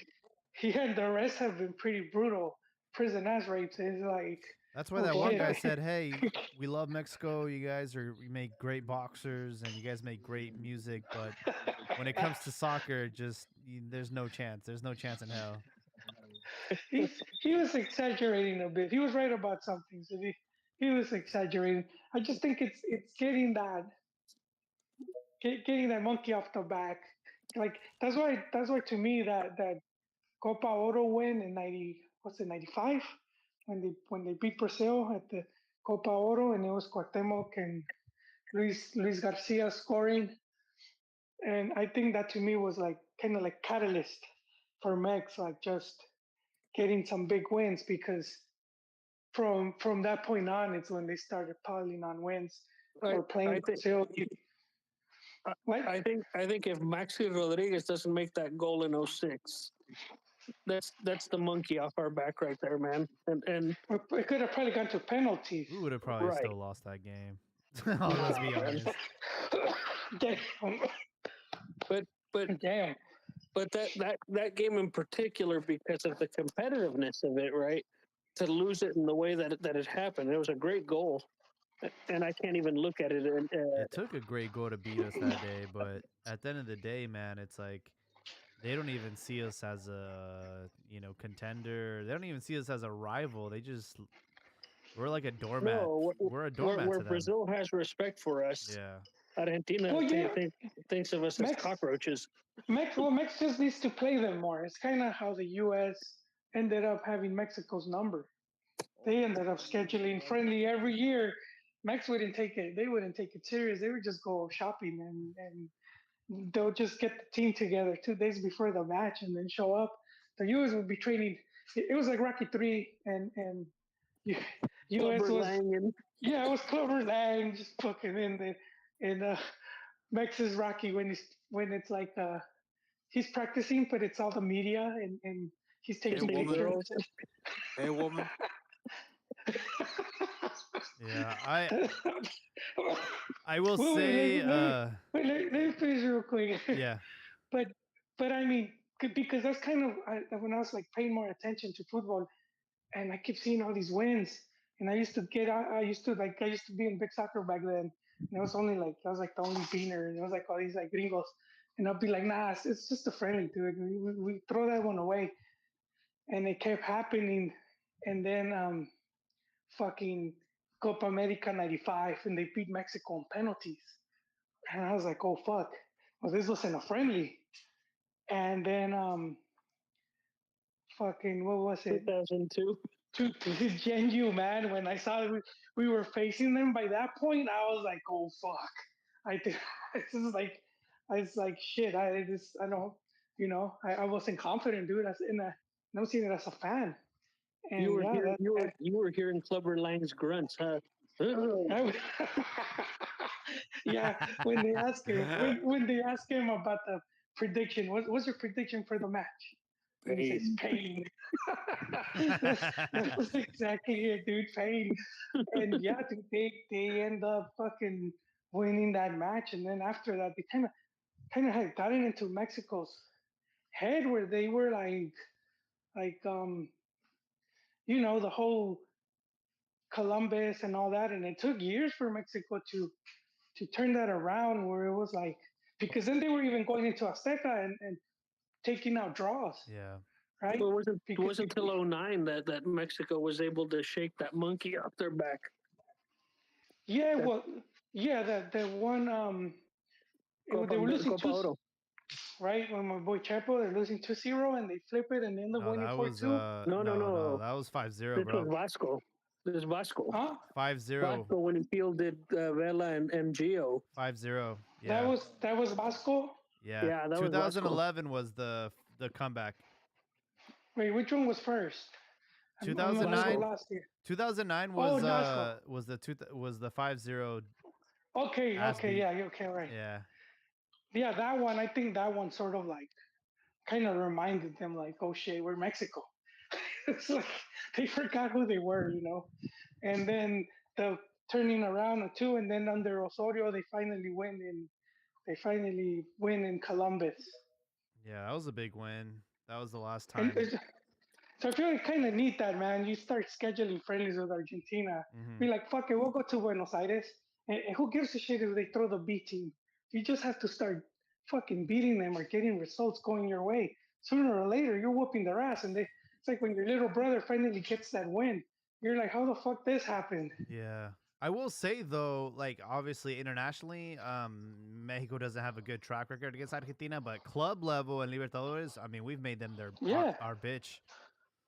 Oh, dude, yeah. When it comes to club level, yeah, Vélez and it's a whole other Boca story. and River, we've made them their bitch, bro. And this is where Chivas is like stands out because and I would read their comments was like, well, they have a lot of Argentines or Brazilians or whatnot, but you can't use that excuse with Chivas, with 11 Mexicans. Yeah. Especially when you got both on your 10, side. or 10 Mexicans and one Peruvian, as Ricardo would remind us. But still, it's still a lot of them. Yeah. But you guys, that's all fine and dandy, but the reality is that FMF is in bed with U.S. soccer. So what do you guys like? Mexico is never going to get the chance to keep playing Argentina all the time. But they have played them. You just have to schedule the games. No, they will come, dude. You put the money, they'll come. Well, because it's through some, and it's an easy game to have. It's just the easiest game. They're next door neighbors. Well, it's the whole having a whole. But if you schedule Argentina, it's going to be in LA or Texas or Atlanta. No, you could schedule you could schedule them any, man. Seriously, you could get that game anywhere. The money's there, dude. They have the fucking money. No, I'm just saying, like, if they are gonna schedule a Argentina game, it's not gonna be in a hostile environment. It's not gonna be in La Bombonera. Doesn't matter. That doesn't matter, Jaime. It's not gonna be in the Bombonera. It does not matter, because if the Mex does play them, like let's say they play them in. Well, the last time they played them, they got their ass beat 4-0. I know, and before that, with Tuca was 3-3. That was a really good game. The one Tuca. There was one when he took over as interim. That was the one where we were up like 2-0, right? Yep. Did it end 3-3 or did they win 3-2? No, it was 2-2, I think, final score. It was in Dallas. I was there. Ah. Oh, it's por tu culpa. Score? Yeah, my fault. What was the score? Was it 2-2? It was 2-2. All right. All right. Who went to the Mexico Chile game? I need someone to blame. I was there, man. I'm guilty, man. I was there. Ouch. I was supposed to be either a jersey, burn it. If you were wearing a jersey, just go burn it. No, I wasn't wearing a jersey, man.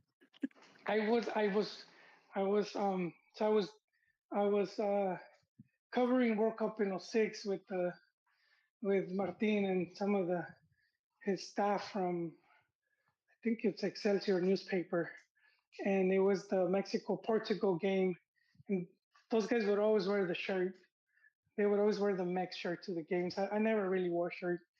I did take one, but not to wear to the stadium. And they're like, "Come on, wear it. Do you have to wear it?" And it was I had the Atletica one, the 2002 the burgundy one. It's a throwback to their first jersey. It's a burgundy with like navy blue. Yep. and I went and they lose to Portugal. I've not worn that shirt since.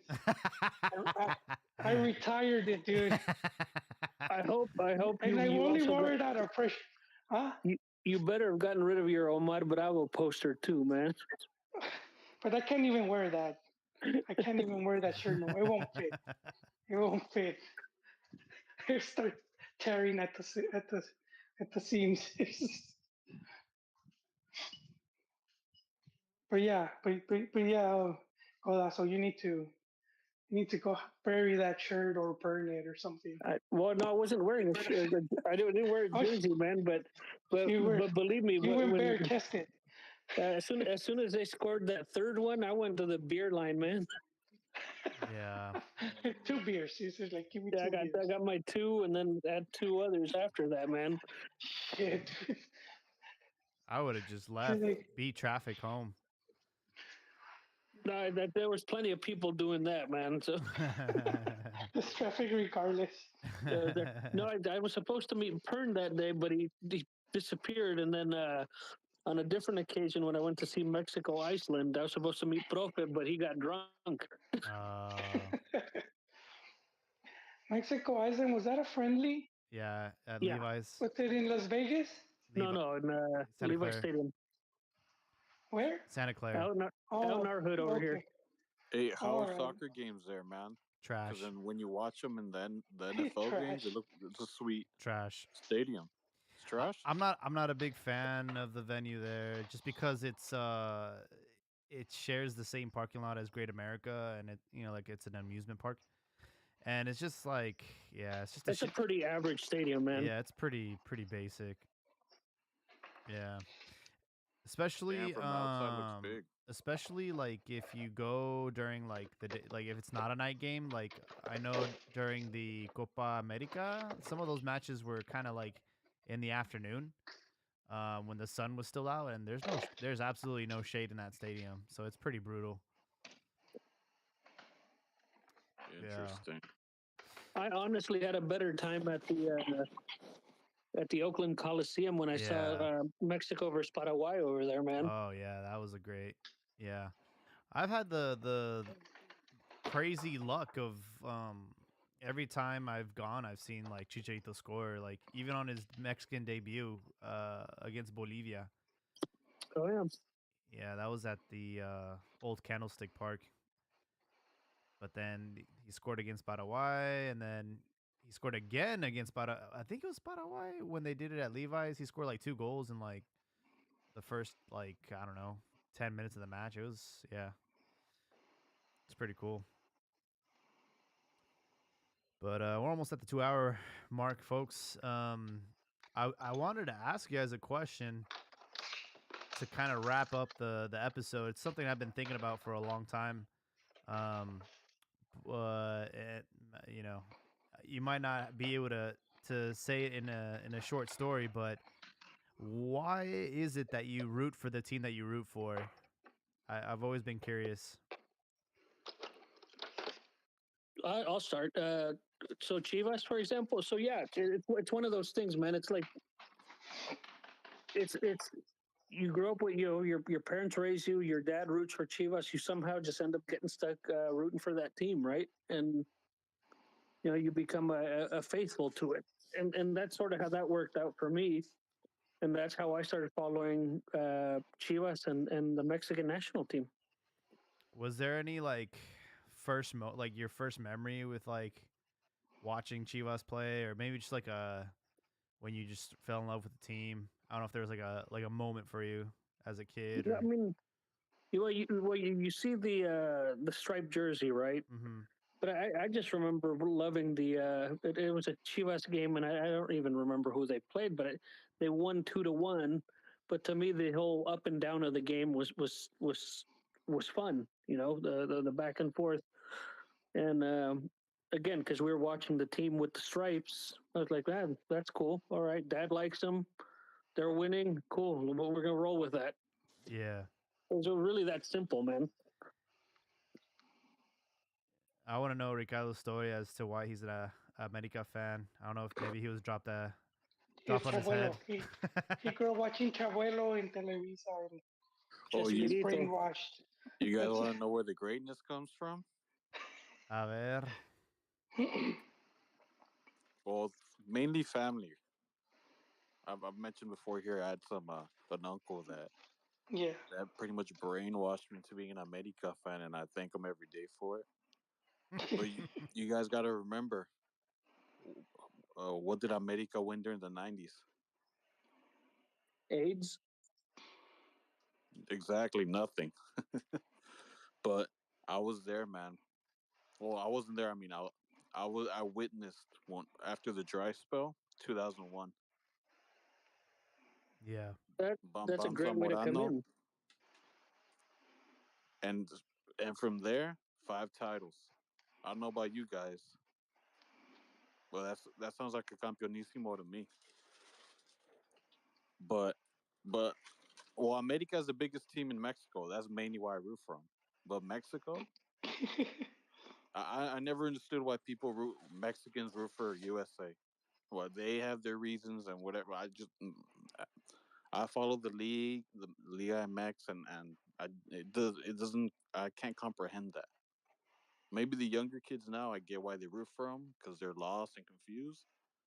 But that Borghetti goal, man, the hairs on that Borghetti goal against Italy, the hairs on the back of my neck went straight up.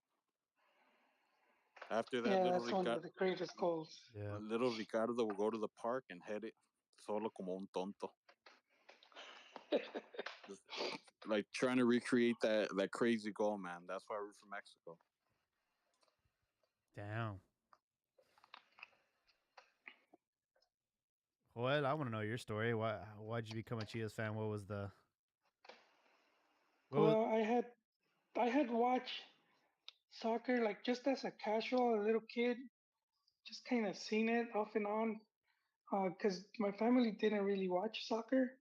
My dad liked boxing, and my older brother was into baseball and basketball. So I would just casually watch. And I had an uncle that came to stay with us in 91, I think. He was a big Pumas fan. And he invited me to go watch the final game. Sometimes I think had I gone to seen it, I would have probably ended up being a Pumas fan. It was when they win with the Tuca goal from outside, beating America. Wait, damn? was it America? Ricardo, was it? I don't Yes. know. Refresh my memory. Okay. But I didn't go because I wasn't like, it was just casual, dude. I wasn't really into it. And when I really got into football was 94 World Cup. And none of my friends would fucking watch soccer, dude. They just didn't care. And so I was like still starving after the World Cup. I wanted to see more, and I kind of didn't know. Aside from the Univision game with fucking on Sunday, to me it was like there has to be more than just fucking, you know, just waiting like the whole week. And I went to a friend's house, and his dad and his friends were watching football, and I was like, fuck, right on, dude. And I went to, I ended up hanging out with my friend's dad. His friends, they were all older dudes. They were all like in their 40s. I was like 15 or so.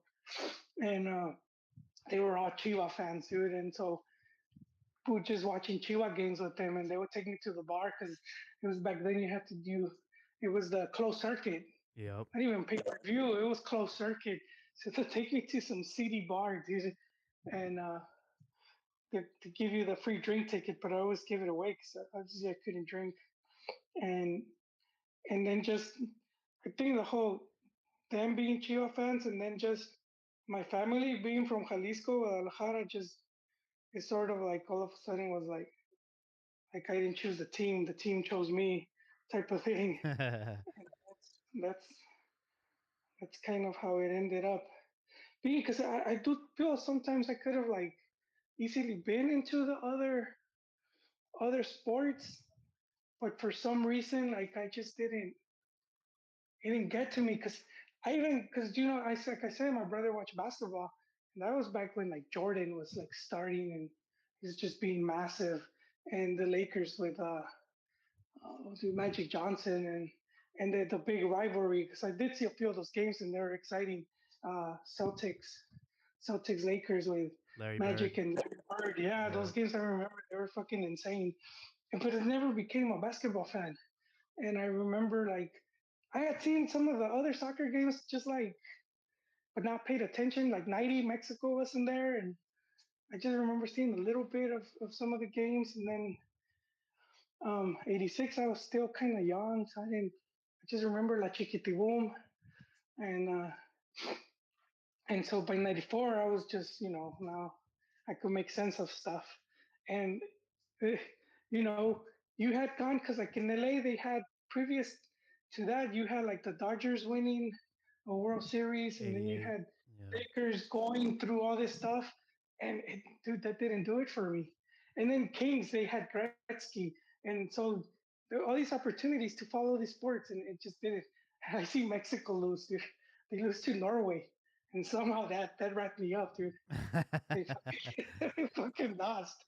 But I remember just the excitement of their next match, fucking Ireland, and it's like, and I was Cantor hyping it up as like fucking now or never, and you Yeah. don't win, you go home, and this shit. And I was like, oh fuck, dude, this shit is fucking insane. And all of a sudden, I'm in, dude. I'm in. All in. Yeah. Yeah. Thanks for sharing those stories, guys. It's always interesting What to about see. you, Jaime? But yeah, Oh, Jaime, of you can't course. just I was you gonna. can't just I don't know. I'm get gonna. us all I'm gonna talk. excited Don't worry. and Don't worry. Don't worry. I just. leave us here. I just wanted to acknowledge like this is very interesting and it's always incredible like to hear your stories, especially Yeah, now. but you're in a safe place, Jaime. No, Come on. no, no. I'll tell you guys a story. Um, yeah, because my nephews and my niece, this is the first World Cup that they've like actually followed, and I can see the glimmer in their eyes. I can see that they're starting to get hooked on this, and I grew up in a house where like nobody watched sports. My dad was a big baseball fan, but my mom didn't really care for sports. I had an older sister, but she didn't care for sports. But I did have an older cousin who played soccer, so by the age of 5, I played soccer in Liga Latina, and I was just playing. I wasn't really following the sport at all. But I want to say around 96, 97 on Univision, we would just always have that channel on because it was the only Spanish channel we had. And at 10 a.m., Chivas would start playing. Andres Cantor was the commentator, and I would just start watching the games because of his scream, his goal. Like I would go around the house and I would yell it too. It's like I didn't know how to express myself until like I saw Cantor and how he screamed it at the top of his lungs, and I would score goals when I was a kid and I would feel the same way. I'm like, "Oh my god, this is like a thing." So, yeah, I got to witness Chivas beat Toros Nesa in that final in '97, and that sealed it for me as far as being a Chivas fan for life, and just an incredible final, and seeing Gusano Napoles score 4 goals, and me trying to do the worm. Oh, that. I couldn't do the worm, but I tried. And then obviously them going back to the final against Necaxa and then losing, that was pretty hard to take. I really thought they were gonna win. And then obviously the '98 World Cup. I mean, that was my first World Cup, and Andres Cantor, and so I have a soft spot for him. I know he's kind of like old now and he's losing his voice and he's kind of biased and all that, but he was the reason that I fell in love with the sport, and yeah, dude, it's been a great ride since. And for me, like one thing I don't understand is I don't know how other people live. I really don't, man. Like I talked to some of my coworkers. What'd you guys do this weekend? Oh, we went like to the cabin and we went shopping. I'm like, did you guys catch the World Cup? Oh no, we don't really. Like I don't understand. Like especially seeing like the images of Argentina winning and what it means for the country and what it means for people. Like I just don't understand how other people live and how they cannot like be emotional about this, and like I don't know, dude. Like, do they feel this way about other things in their life? Like, have they ever felt alive like this before? Like, do they watch like reality TV shows and they feel that passion? It's just like I don't know, dude. soccer picked me, and it's one of the best blessings of my life, and I'm glad that I get to share with you guys every single week. It's amazing, and being able to go out there on the pitch and take photos and be there, be as close as I can to the pitch is it really is something to be grateful from for. from watching at home to being literally in the pitch. Yeah, yeah, it's a dream as I had as a kid, but as a kid I wanted to be playing. But being on the pitch and taking photos is not bad either. Yeah, it's a pretty good compromise.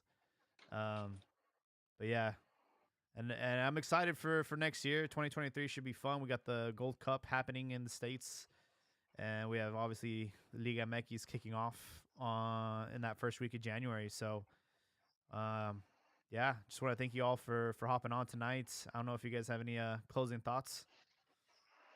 Yes, really quick. We haven't been able to talk about it. The what is it called? The something del gol.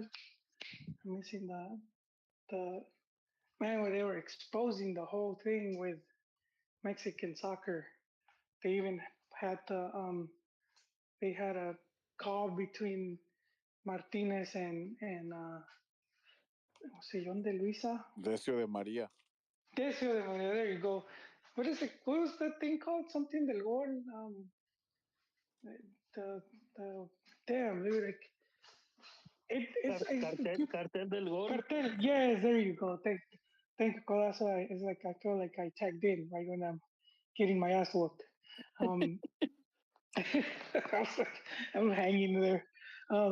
Yeah, Cartel del Gol. We haven't really talked about it because a lot of stuff was revealed or confirmed. I would say confirmed because there's been rumors, and I think it didn't make as many waves, and I guess because the whole World Cup was going on, and now it seems kind of buried. But we haven't, and again, even us, we didn't get to talk about it but it's too much right now. I would say maybe another podcast because there are some things there worth mentioning. Jaime, you did have some youngster ask you the last podcast about that, I think, and I he was asking. He did bring it up, and I didn't get a chance to look into it, but yeah, we'll definitely put a feather in the cap for next episode and talk about that. Yeah, at least play the audio because that's the closest we're gonna get to see how some of these teams negotiate or what goes on. It's a peek behind the curtain that we don't get that many, But if you the few that we get, if you keep track of them, you start piecing them together, and then you start having a pretty good picture of what things are really like. Yeah, for sure, folks. Well, I'm not sure if we'll have another episode before the end of the year since we got the holidays and whatnot.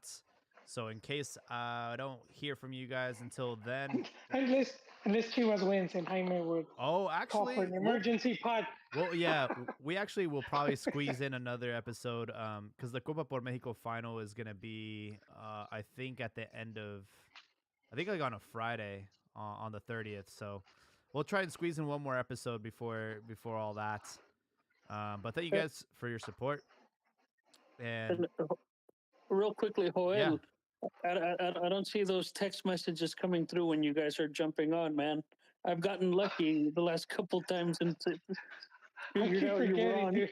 oh yeah, I, I keep forgetting because sometimes we just do it last minute. yeah. But Hall didn't answer the question Which one? about the would you still defend Chepo if he was raping a bear? I did say I said depending what kind of bear it was. It could have been it could have been a violent bear. All And right. then I'll say like, all right, after can I keep it as a carpet? I'll have it in my living room. All right, folks. It's been a pleasure. Hope everyone has a great night. And for the listeners out there, tag us. Let us know how you got into your favorite club. I would love to hear these stories. And of course, we'll catch you guys in the next one. Have a great night.